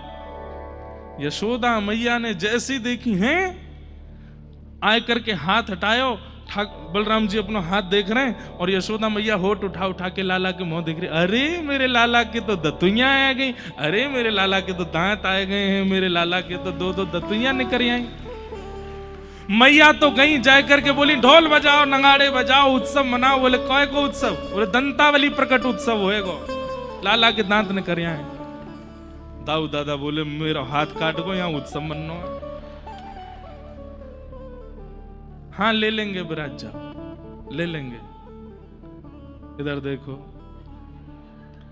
अब भीड़ लगी है और सब ब्रजवासी एक एक करके आ रहे हैं। मैया ने हमें दिखा दे कैसे दांत हैं, तो मैया बीच में लाला के होठ उठावे, फिर 2 दांत दिख जाए। सब ब्रजवासी अरे मैया कितना सुंदर, नेक मैया हम कटवाए दे यहाँ पे, नेक देखें तो कैसे काटे लाला।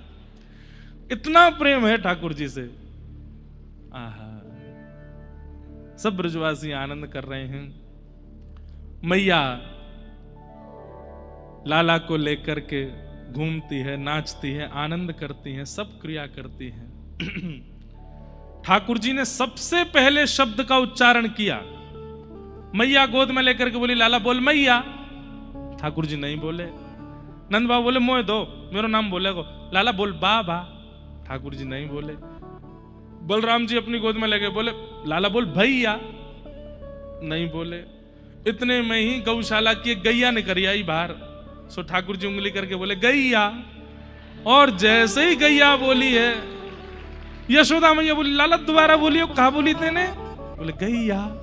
सबसे पहला शब्द पर ब्रह्म ने ब्रह्मांड में आकर के क्या बोला?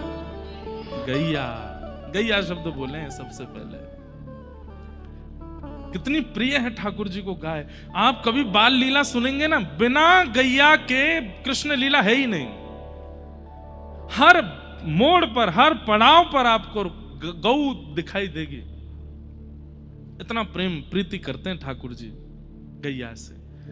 फिर यशोदा मैया ने पाम पकड़े, लाला ने बोल दे मैया, फिर उसके बाद बोले मैया। नंद बाबा आए, बोले लाला बोल बाबा। ठाकुर जी बोले बाबा।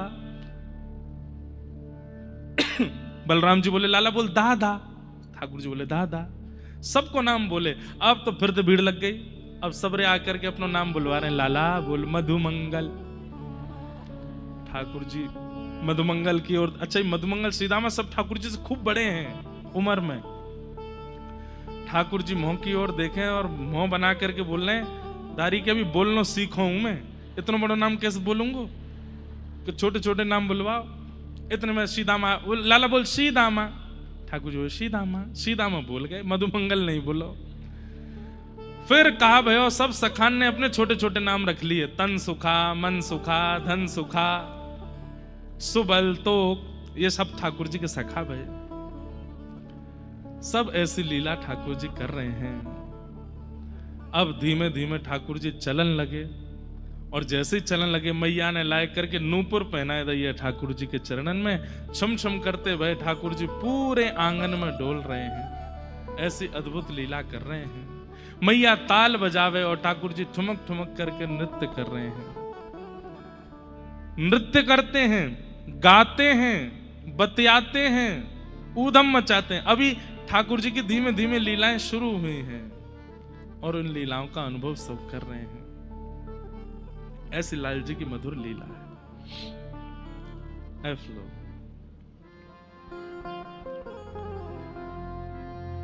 छोटो सो कन्हैया के बड़े बड़े नैन, बड़े बड़े नैन, यमुना जी के पार जाके ठाड़ो मारे सैन। छोटो सो कन्हैया के बड़े बड़े नैन, बड़े बड़े नैन, यमुना जी के पार जाके ठाड़ो मारे सैन। सैन कायते के हैं पता है? पहले बताओ सैन कायते के हैं? सैन के अपनी बहन ने मटकावे थे। ठाकुर जी कहा करें, बोले यमुना जी के पार जाए करके अपने सैन चलामे हैं। अपने ये कला ठाकुर जी की है। हम लोग कितनों भी प्रयास कर लें, लेकिन हमारे ये जो बोए हैं ये एक साथ ऊपर जाएंगे, एक साथ नीचे। पर ठाकुर जी ऐसे करते हैं, एक ऊपर जावे, दूसरी नीचे आवे, फिर ऊपर जावे, नीचे आवे। इसको कहते हैं सैन चलाना। ओ छोटो सो कन्हैया के बड़े बड़े नैन, बड़े बड़े नैन, यमुना जी के पार जाके ठाड़ो मारे सैन। छोटो सो कन्हैया के बड़े बड़े नैन, बड़े बड़े नैन, यमुना जी के पार जाके ठाड़ो मारे सैन। हे सुना है गयोरी, सुना है गयोरी, हाँ सुना है गयोरी, सुना है गयोरी, ओ सुना है गयोरी, सुना है गयोरी, हाँ सुना है गयोरी, सुना है गयोरी, ओ मेरे कानन में वंशी सुना है गयोरी। ओ छोटो सो कन्हैया के बड़े बड़े नैन, बड़े बड़े नैन, यमुना जी के पार जाके ठाड़ो मारे सैन। छोटो सो कन्हैया के बड़े बड़े नैन, यमुना जी के पार। बोल बाल कृष्ण लाल की।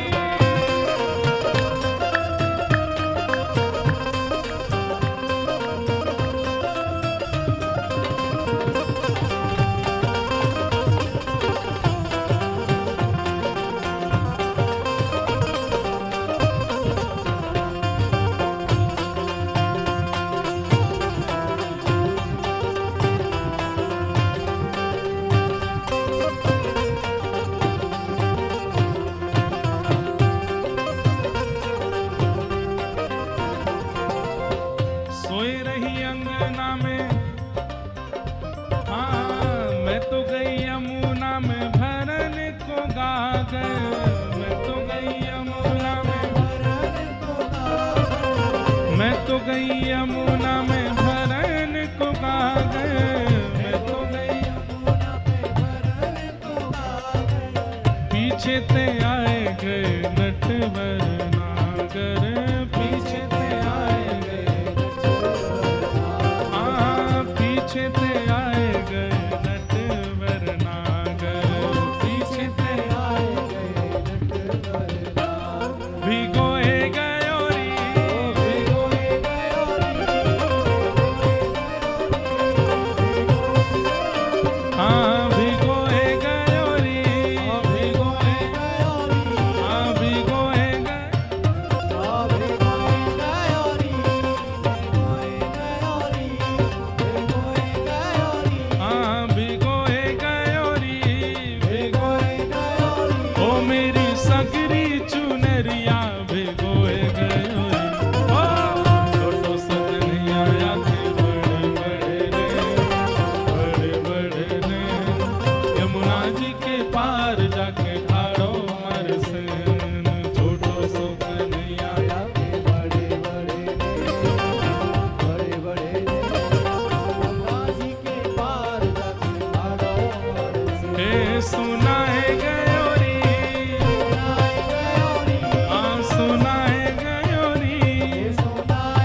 और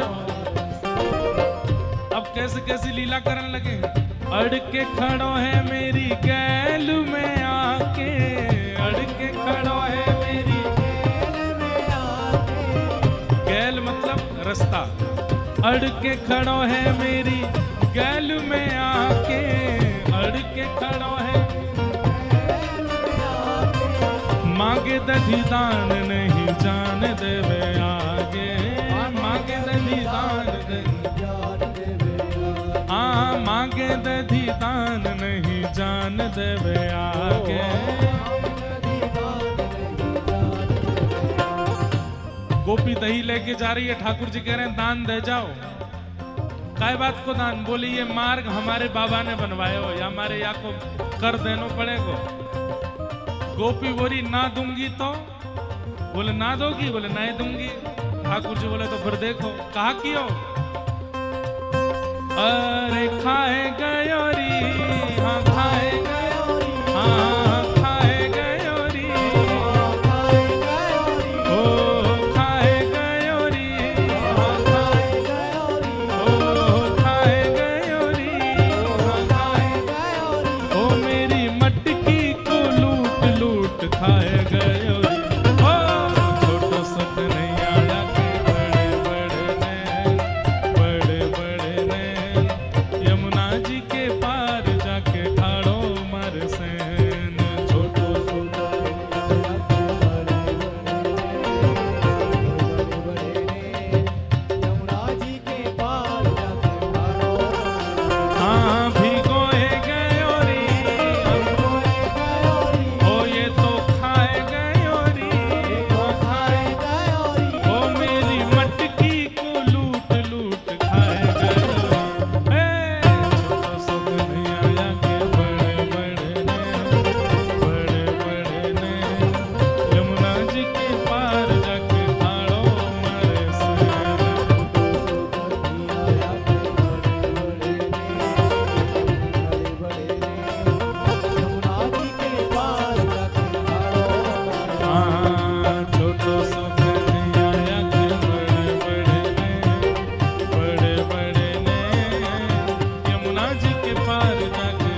कन्हैया या के बड़े बड़े ने, यमुना जी के पार जाके ठाड़ो मारे सेन, छोटो सो कन्हैया या के बड़े बड़े ने, यमुना जी के पार जाके ठाड़ो मारे सेन।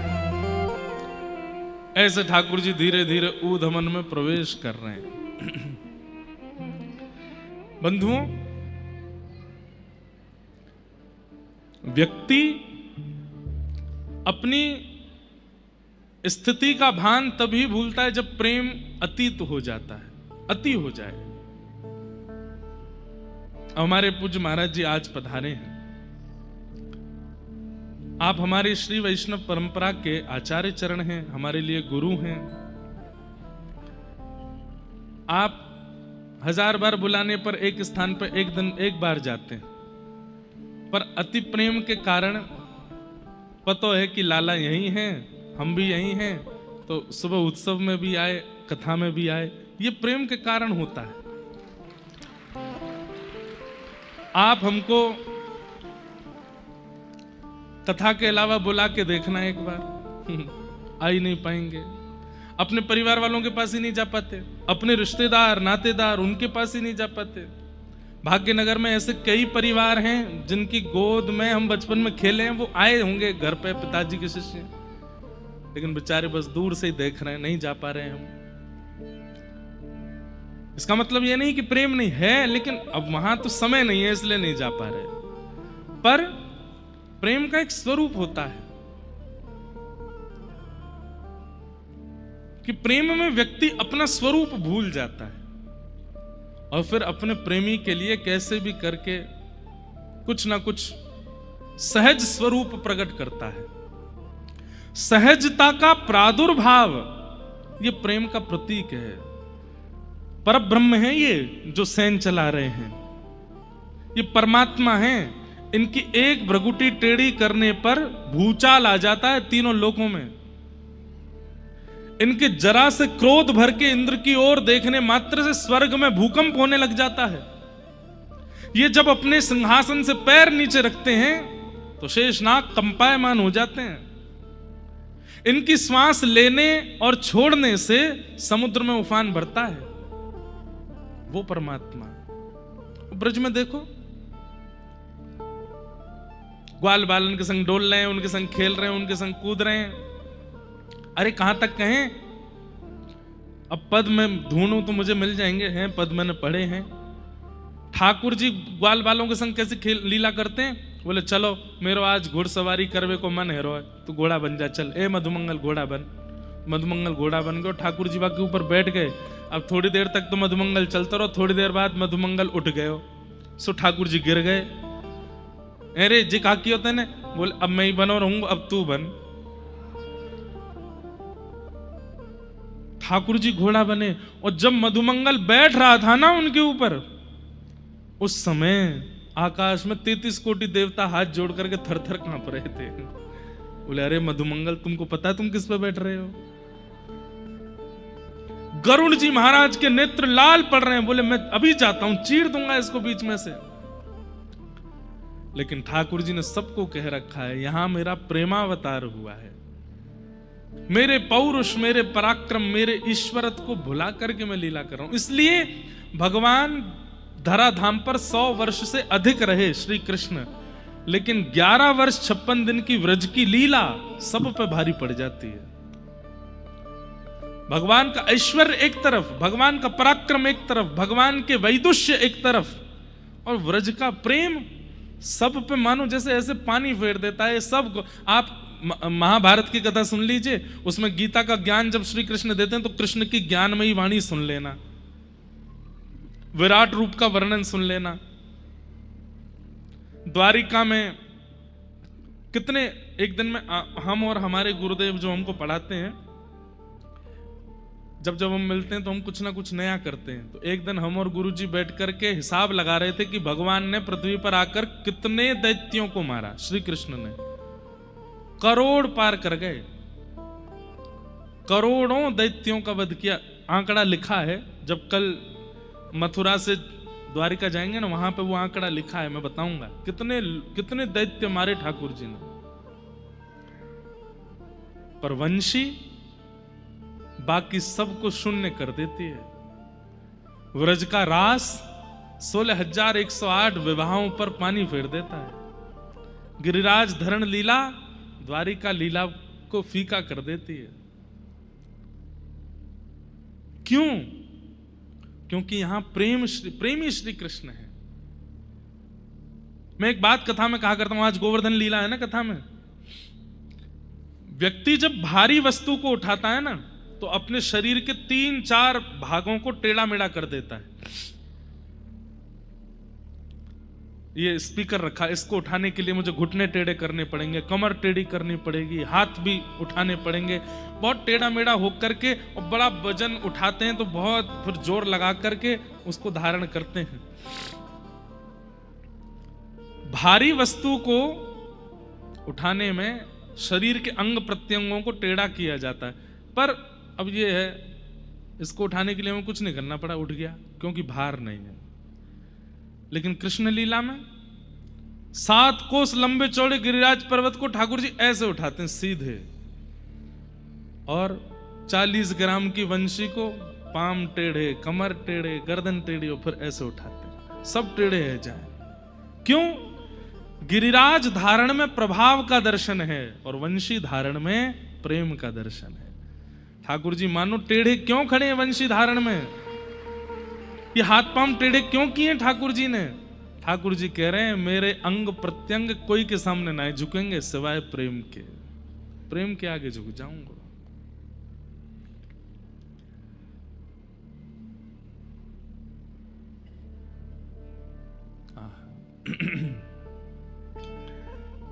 सब जगह ठाकुर जी सीधे खड़े हैं, द्वारिका में सीधे खड़े हैं, तिरुपति में सीधे खड़े हैं, और दक्षिण में मंदिरों में जाओ वहां भी ठाकुर जी सीधे खड़े हैं। तो हमारे ब्रज में यहाँ ले, यहाँ ले, ऐसे ले, और भी जितने ऐसे के उतने।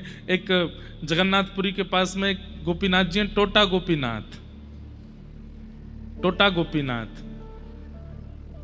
ऐसे ठाकुर जी खड़े भये तो देखे होंगे आपने, पर ऐसे ठाकुर जी यूं ही बैठ गए नीचे, टोटा गोपीनाथ। कथा हमने सुनाई है कई बार कथाओं में। प्रेम तो श्री कृष्ण जो ये लीला कर रहे हैं ब्रजमंडल में, ये प्रेम के अधीन होकर के कर रहे हैं। ठाकुर जी भूल गए कि मैं ईश्वर हूं, परमात्मा हूं, परब्रह्म हूं।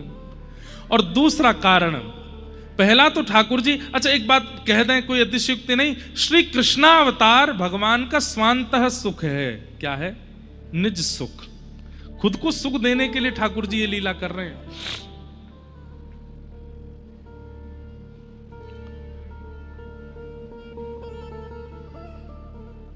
भगवान लीला कर रहे हैं। कैसी लीला कर रहे हैं? संज्ञग्निडम शशि जलद्विज कंटकेभ्य क्रीड़ा परावति चलौ स्वसतो निषेद्धुम ग्रह्याणि कर्तुमपि यत्र न तज्जनन्यो शोकात आपतुरलम मनसो नवस्थामु।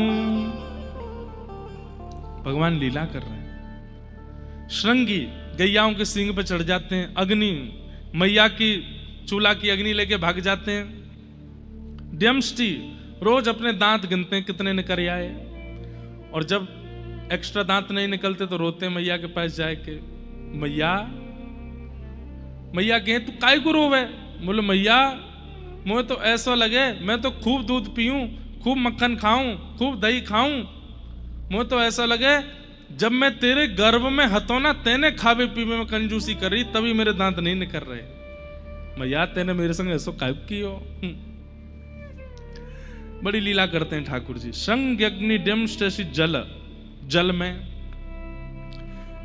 नंद बाबा के हाथ पांव जोड़ करके पीछे पड़ जाए, वो जमुना जी घुमा लाओ। और जैसे ही नंद बाबा जैसे तैसे लेके जाए, शर्त रख के जाते हैं, जमुना जी में नहीं जाएगो, किनारे घूमेगो, हाथ पकड़ ले मेरो। और किनारे पर जाए करके फिर कभी एक अपनो पाम डुबा दें भीतर में, फिर कभी दोनों पाम अंते कूद जाएं जमुना जी में। नंद बाबू अच्छा बाबा बस पाम गिरे कर रहा हूं, मट्टी लग गई है।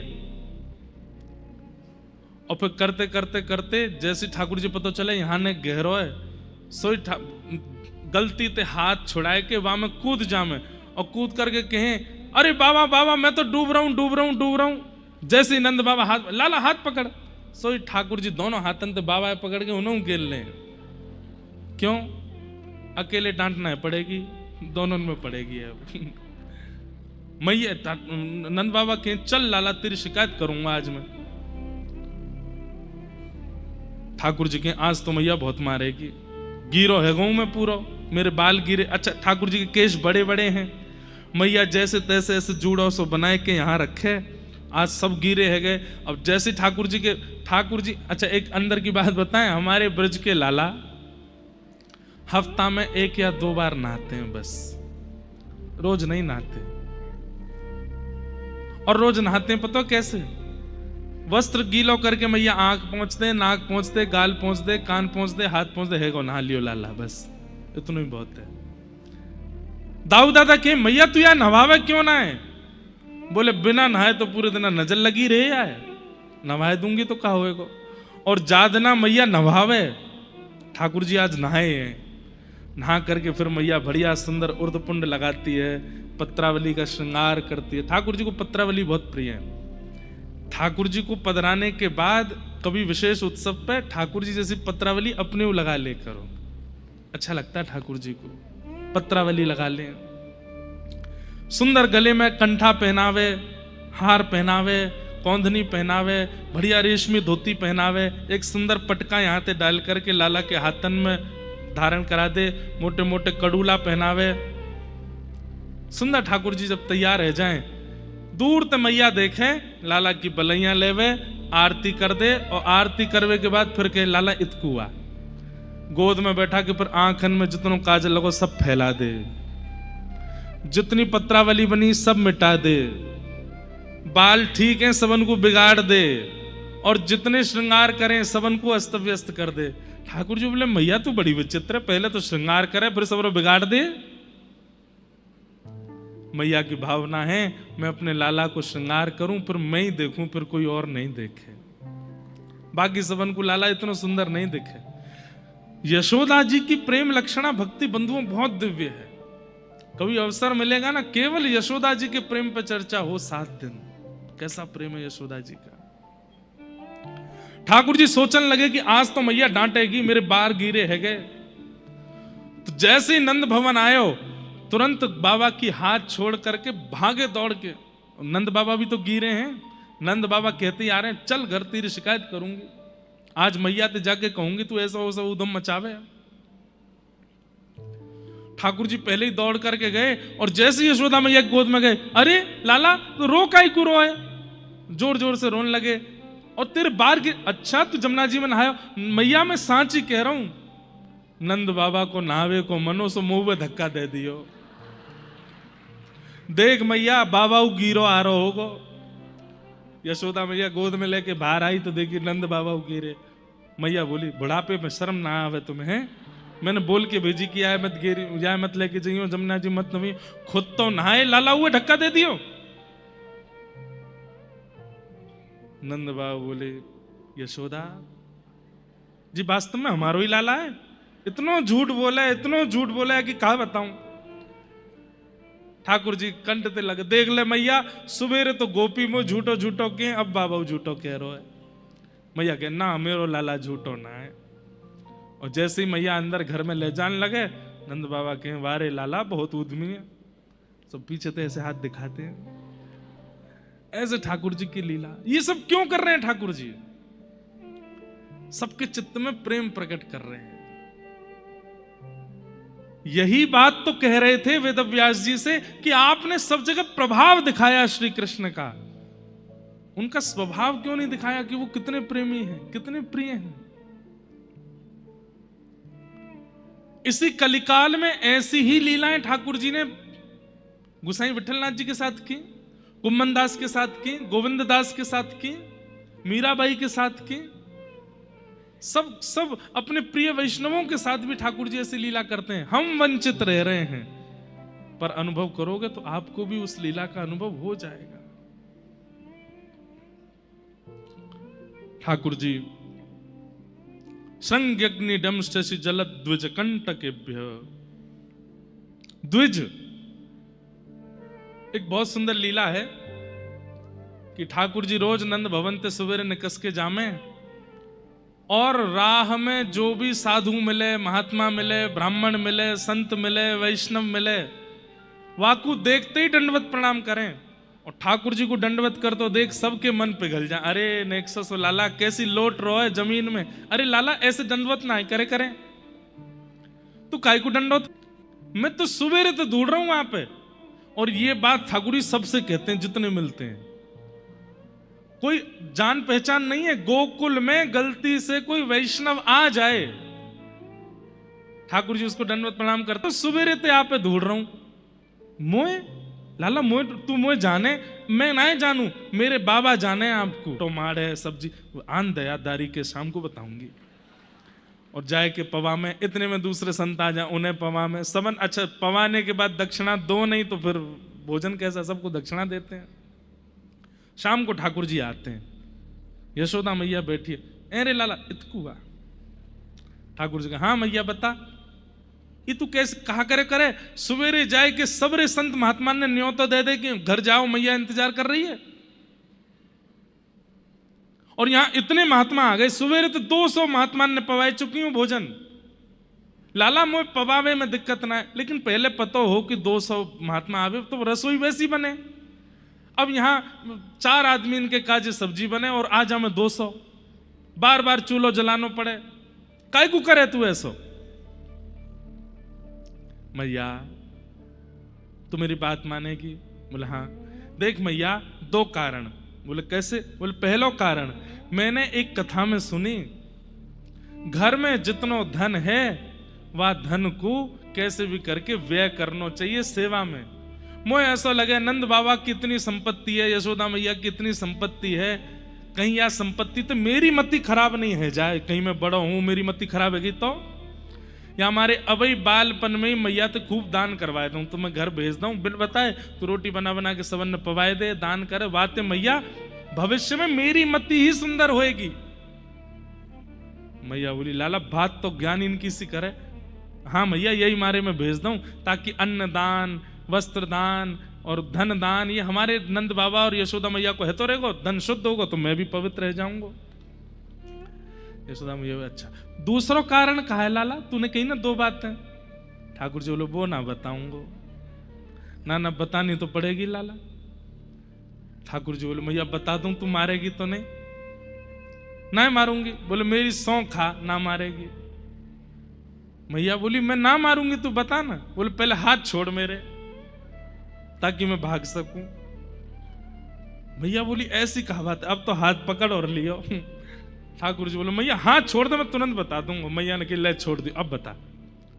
बोले मैया तू पड़ी पड़ी मोटी है गई है, मुझे बहुत चिंता होवे कि मेरे ब्याह में कहीं मेरी मैया धाम धुल्ला सी है गई तो अब ही परिश्रम करेगी, रोटी बनावेगी, सब्जी बनावेगी, क्योंकि मैया तेरो नियम है मैं जानू, सबन के काजे तो हमारे घर में सेवक हैं वो बनावे, पर मेरे काजे और संतन के काजे तू स्वयं प्रसादी बनावे, तो वह प्रसादी बनावे में श्रम होएगा, मेरी मैया स्वस्थ रहेगी, या हमारे संतन ने भेज दूं।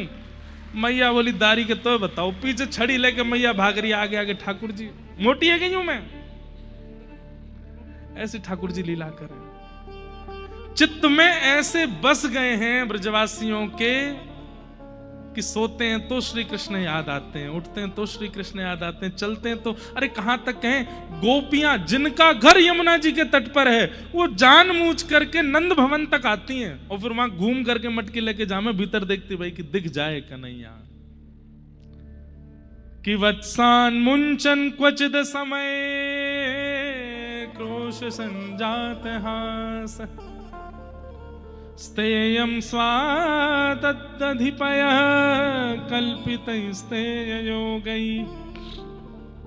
मर्कान् भोक्षन् विभजति सचेन्नात्रिभाण्डं भिनत्ति द्रव्यालाभे सग्रह कुपितो यात्युपक्रोशतो कान्। वत्सान मुंचन क्वचिद समय, गोपियां जाकर के यशोदा मैया शिकायत करती हैं, मैया अपने लाला समझा लो। ये शिकायत क्यों कर रही हैं? बोले शिकायत के बहाने कन्हैया को देखे आएंगे। कई लोग कहते हैं महाराज जी अगर बहाने बना के कथा सुनने आ जाएं तो क्या दोष लगता है? भैया बहाने बना के उल्टा सीधा खाने जाओगे, पीने जाओगे, उल्टे सीधे काम करो, उसमें जब आपको ये नहीं लगता कि दोष है कि नहीं, तो फिर कथा में क्यों सोचते हो? बहाने बना करके माता पिता से झूठ बोल करके बालक उल्टे सीधे काम करने जाते हैं, तब क्यों नहीं सोचते कि इसमें दोष होगा? और कथा में अगर बहाने बना के आ जाते हैं तो हमको पत्र आ जाता है, महाराज जी कहीं दोष तो नहीं है, हम माता जी से झूठ बोल के आए। वाह, ठाकुर जी की कथा सुनना दोष, और वो सब खाना पीना वो दोष नहीं है।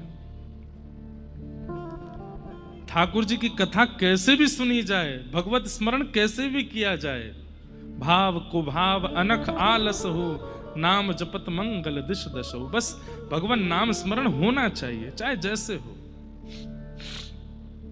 गोपियां बहाने बना करके जाती हैं, उल्टी उल्टी बातें बना करके जाती हैं, हमारे घर में ऐसो कर गए हो, मटकी फोड़ गए हो, और माखन को लेप कर गए हो। सब बातें सुनकर के मैया गुस्सा नहीं हुई, लेकिन एक गोपी ने कही, बोले मेरे पति के 73वें जन्मोत्सव पे मैंने सत्यनारायण भगवान की पूजा करवाई, सुबह सुबह पंजीरी भूज रही और तुम्हारो लाला मेरे घर आयो। सब लोग इधर देखो। मैं ये बोली अच्छा, बिना नहाए धोए आंखन ने मीट तो भयो आयो और मेरे रसोई घर के द्वार पे आए के बोलो भाभी जी कहा कर रही हो?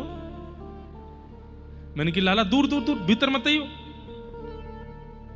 पंजीरी बननो, भोग बननो ठाकुर जी काजे। आज तेरे भैया को जन्म देने ना, उनके काजे सत्यनारायण भगवान की पूजा रखी है, तो सत्यनारायण भगवान को भोग लगेगो, वाके काजे भोग बना रही हूं। तो मुझे बोलो ये सत्यनारायण कौन है? मैंने कि लाला सत्यनारायण जय जय जय जय जय जय। बोले हाँ, सबसे बड़ो जय जय तो मैं हूं, मुझे बड़ो कौन सा आगो? या पूरे ब्रज में सबसे बड़ा जय तू भाभी बड़ी भोरी है, पता ना कौन की पूजा करेगी। चौकी आसन लगा, मैं बैठ जाऊंगा, मेरे भोग लगा दे और मैं तेरे पति को आशीर्वाद दे दूंगा, जुग जुग जीवेगो, 100 साल लंबी आयु हो जाएगी। सत्यनारायण कहा करेगो, कछु ना करेगो। तो मैंने कही लाला तू बातन ने तो बहुत बना, मोह धोबो आवे ना बने जय जय, सुबह सुबह आ गए बिना नहाए धोए। और मैंने नेक लाला के माथे पर नेक ऐसे धर दियो बात बनावे। तो यशोदा मैया तुम्हारो लाला इतनो गुस्सा है गयो, मोते बोलो तेने असली जय जय को अपमान कियो, नरक में जावेगी और देखियो या को फल तो को कहां मिलेगो। यशोदा मैया सुन रही है, ये मेरो लाला करे ऐसे? बोले हमें मैया इतनो तो वापस बोलना ही ना आवे। अरे मैया तुम कहा जानो, देखवे में ऐसा लगे नेक्सो पेट में 1.5 हाथ की दाढ़ी है वाके। कभी हमारे घर छुप के बैठ के देखो, तब बाकी बातें न सुनो। फिर कहा भयो? बोले फिर तो मैं कहा बताऊं कहा भयो। बोले बता दे। बोले जन कहां थे कुत्ता के 2 पिल्ला ने भीतर ले आयो और सत्यनारायण भगवान के सिंहासन पर बिठा के भाज गयो और जाते जाते बोलो भाभी जी ने देख लियो अपने जय जय को जाके। मैं जैसे ही गई तो वहां 2 कूकर के बालक परमानंद दास को ठाकुर लायो पिल्ला घेर, लालकू भावे गाने बेर। परमानंद दास जी को पद है कैसे पद है? लालकू भावे गाने, गाने मतलब गन्ना, गन्ना जानते हैं? बेर, लालकू भावे गाने बेर, परमानंद दास को ठाकुर लायो पिल्ला घेर। पिल्ला बैठा दिए वहां पे। मैंने पूरा मंदिर धोया दोबारा थे और फिर ते सबरी सामग्री सिद्ध करके फिर पंजीरी को भोग लगायो, लेकिन तुम्हारो लाला पूरे दिन नहीं आयो। मैंने बाकी सखांत पूछी भी कि लाला क्यों नहीं आयो? अरे वो तो रूठो बैठो जमुना जी पे करो, असली जय जय को अपमान करेगी, वह घर नहीं जाऊंगा मैं। बोले पूरे दिन नहीं आयो। लेकिन मैया आयो। बोले कब आयो? बोले अर्धरात्रि में आयो। आधी रात में? वो तो मेरे बगल में सुबह पलना। अरे मैया तू सुबह के सो जाए फिर तेरो लाला भाग जाए।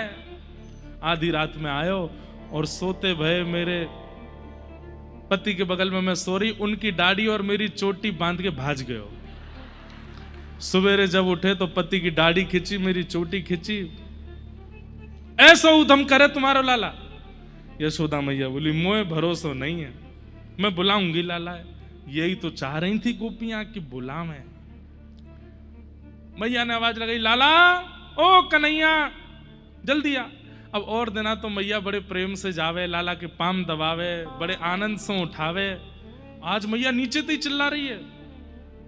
ठाकुर जी उठे, इतना सुंदर एक पद है, उधरे से ठाकुर जी के केश हैं, माथे पर आ रहे हैं, नासिका और गालों का स्पर्श कर रहे हैं, नेत्र धीमे धीमे खुल रहे हैं, कमल नेत्र हैं ठाकुर जी। जैसे सुबह सुबह कमल बंद होता है और सूर्य की किरण होती है तो धीमे धीमे धीमे धीमे खुलता है, वैसे ठाकुर जी के नेत्र खुल रहे हैं।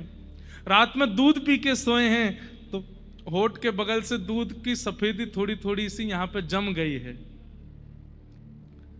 गुलाबी से ठाकुर जी के ओष्ठ हैं। ठाकुर जी के गले में 2 माला पहनी हुई है, एक माला पीछे चली गई है, एक माला इतकू आ गई है।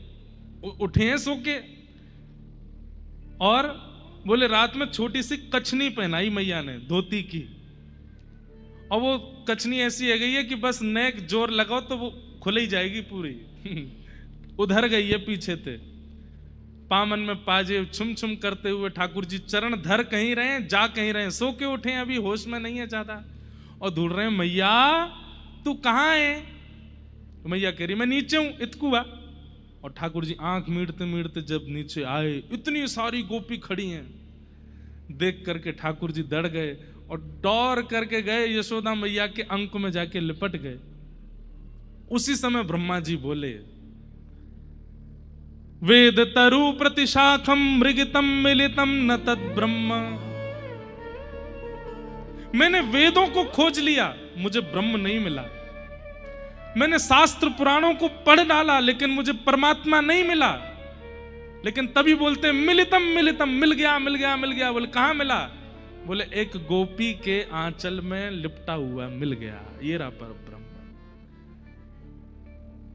कहने का अभिप्राय ब्रह्मा जी क्या कह रहे हैं, वेदों में नहीं मिले, शास्त्रों में नहीं मिले, बड़े बड़े उपनिषदों में नहीं मिले, और गोबर थापने वाली एक सामान्य सी गोपी के पल्लू में छिपे हुए हैं वो परमात्मा, वो पर ब्रह्म। देखो वो रहे। मैया कहां भयो? मैया बोली अरे लाला तेने या गोपी क्या ये कियो, या क्या ये कियो, या क्या ये कियो। सब गोपियों की बात। अब गोपियां तो बहाना बना के आई थी कि जितनी देर मैया डांटेगी हम लाला को देख लेंगे। गोपियां सब देख रही हैं, अरे देखियो केश देख कितने सुंदर है, कान देखियो कितने प्यारे लग रहे हैं, अरे नेत्र देख, काजल फैल लो, इतनी कितने साल के हैं ठाकुर जी? 3 साल के। और जो गोपियां रूप पर मोहित हो रही हैं वो कितने साल की हैं? 80 वर्ष की, 90 वर्ष की, 80 वर्ष की, 70 वर्ष की।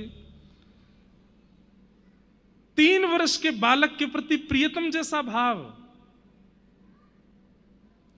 ये सामान्य आज घनघोर कलिकाल में भी ये संभव नहीं है। उसमें कैसे हो गया? क्योंकि वो परमात्मा है, और परमात्मा जीवात्मा को ऐसे आकर्षित करता है जैसे लोहे को चुंबक। गोपियां अपने वश में नहीं है ठाकुर जी से प्रेम करने में। थोड़ी देर में जब ठाकुर जी रोने लगे, आंखन में आंसू आए गए, यशोदा मैया, अब यहां पे पद गाया ठाकुर जी ने, मैं नहीं माखन खायो सुमैया मोरी, मैं नहीं दही चुरायो, मैं नहीं माखन खायो सुमैया मोरी, मैं नहीं दही चुरायो। मैया मैंने नाई चुरायो, ये सबरी झूठ बोल रही हैं। मैं तेरी सौगंध खा के कह रहा हूं, मैं तो जऊ ना पतो इनको घर कौन सी गली में। झूठ बोल रही है सबरी। ना लाला मुंह को भरोसा है इन गोपीन पे। ठाकुर जी बोले भरोसा है। इतने में ही ठाकुर जी गए और गैया चरावे वाली लकुटी लेकर के आए, और मैया तो बोले मैया ले, अब कोई और तो गैया चरवाए लियो, मैं तो जा रहा हूं घर छोड़ के। 3 वर्ष के ठाकुर जी घर छोड़ के जा रहे हैं। ये ले अपनी लकुटी कमरिया, ये ले अपनी लकुट कमरिया, मैया बहुत ही नाच नचायो, ओ बहुत ही नाच नचायो। मैया दूसरो लाला कल्लियो वही तो गैया ने चरवैयो, मैं तो जा रहा हूँ घर छोड़ के। और जैसे ठाकुर जी रो के घर से निकलने लगे, यशोदा मैया दौड़ करके गई, लाला को गोद में ले लियो और कही, अरे लाला ते नहीं माखन खायो, ओ लाला मेरे ते नहीं दही चुरायो। ना खायो लाला तेने माखन, मैंने मान ली तेरी बात। मैया ऐसे ना मानूंगा तो बोले, जो छड़ी लेके तू मोए दिखा रही वही छड़ी ते इन गोपीन के पीछे भाग।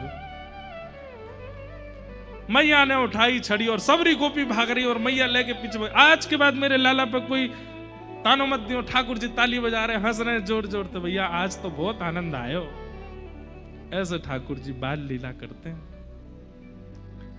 धीमे धीमे ठाकुर जी ने एक और बड़े भय, दामोदर लीला की ठाकुर जी ने, जिसके कारण मैया ने उनको उखल पे बांध दिया। मैया की ही हंडी फोड़ दी, और उनकी फोड़े तो बचऊ जाते, मैया की फोड़ दी तो मैया ने पकड़ के लाला बांध दिए। बोले बहुत उद्यमी है तो जा रहा है। उस दिन ठाकुर जी ने खिसके सो 2 वृक्ष स्पर्श किए, दोनों टूट के गिर पड़े। कुबेर के पुत्र नल कुंवर और मणिग्रीव प्रकट हो गए। दोनों ने भगवान की स्तुति गाई। उनको मुक्त करके भगवान आनंद से, अब ब्रजवासियों ने कही कि अब हम यहां नहीं रहेंगे, यहां से चलो। गोकुल में जब ते लाला आयो, संकट आते ही जा रहे हैं, कहां चलें?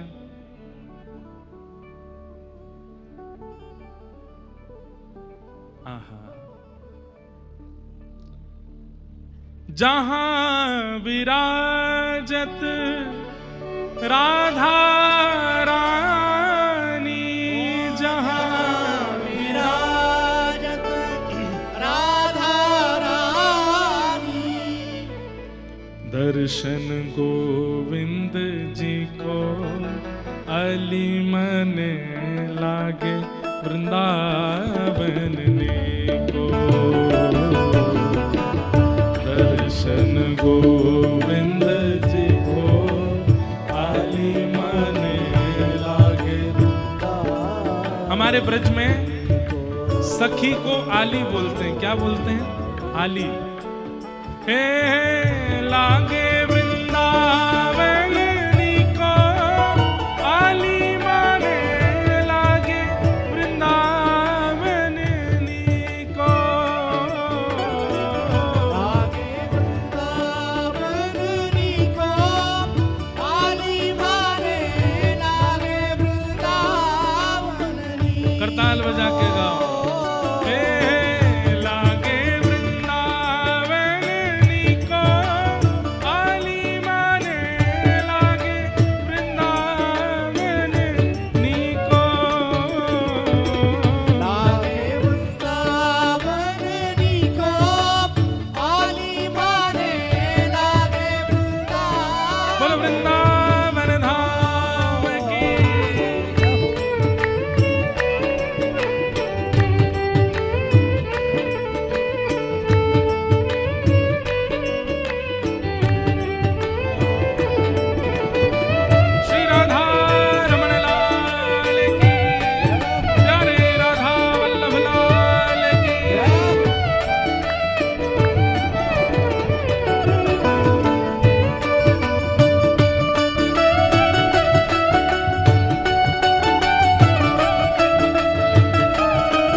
रतन सिंहासन आप विराजे, रतन सिंहासन आप विराजे, रतन सिंहासन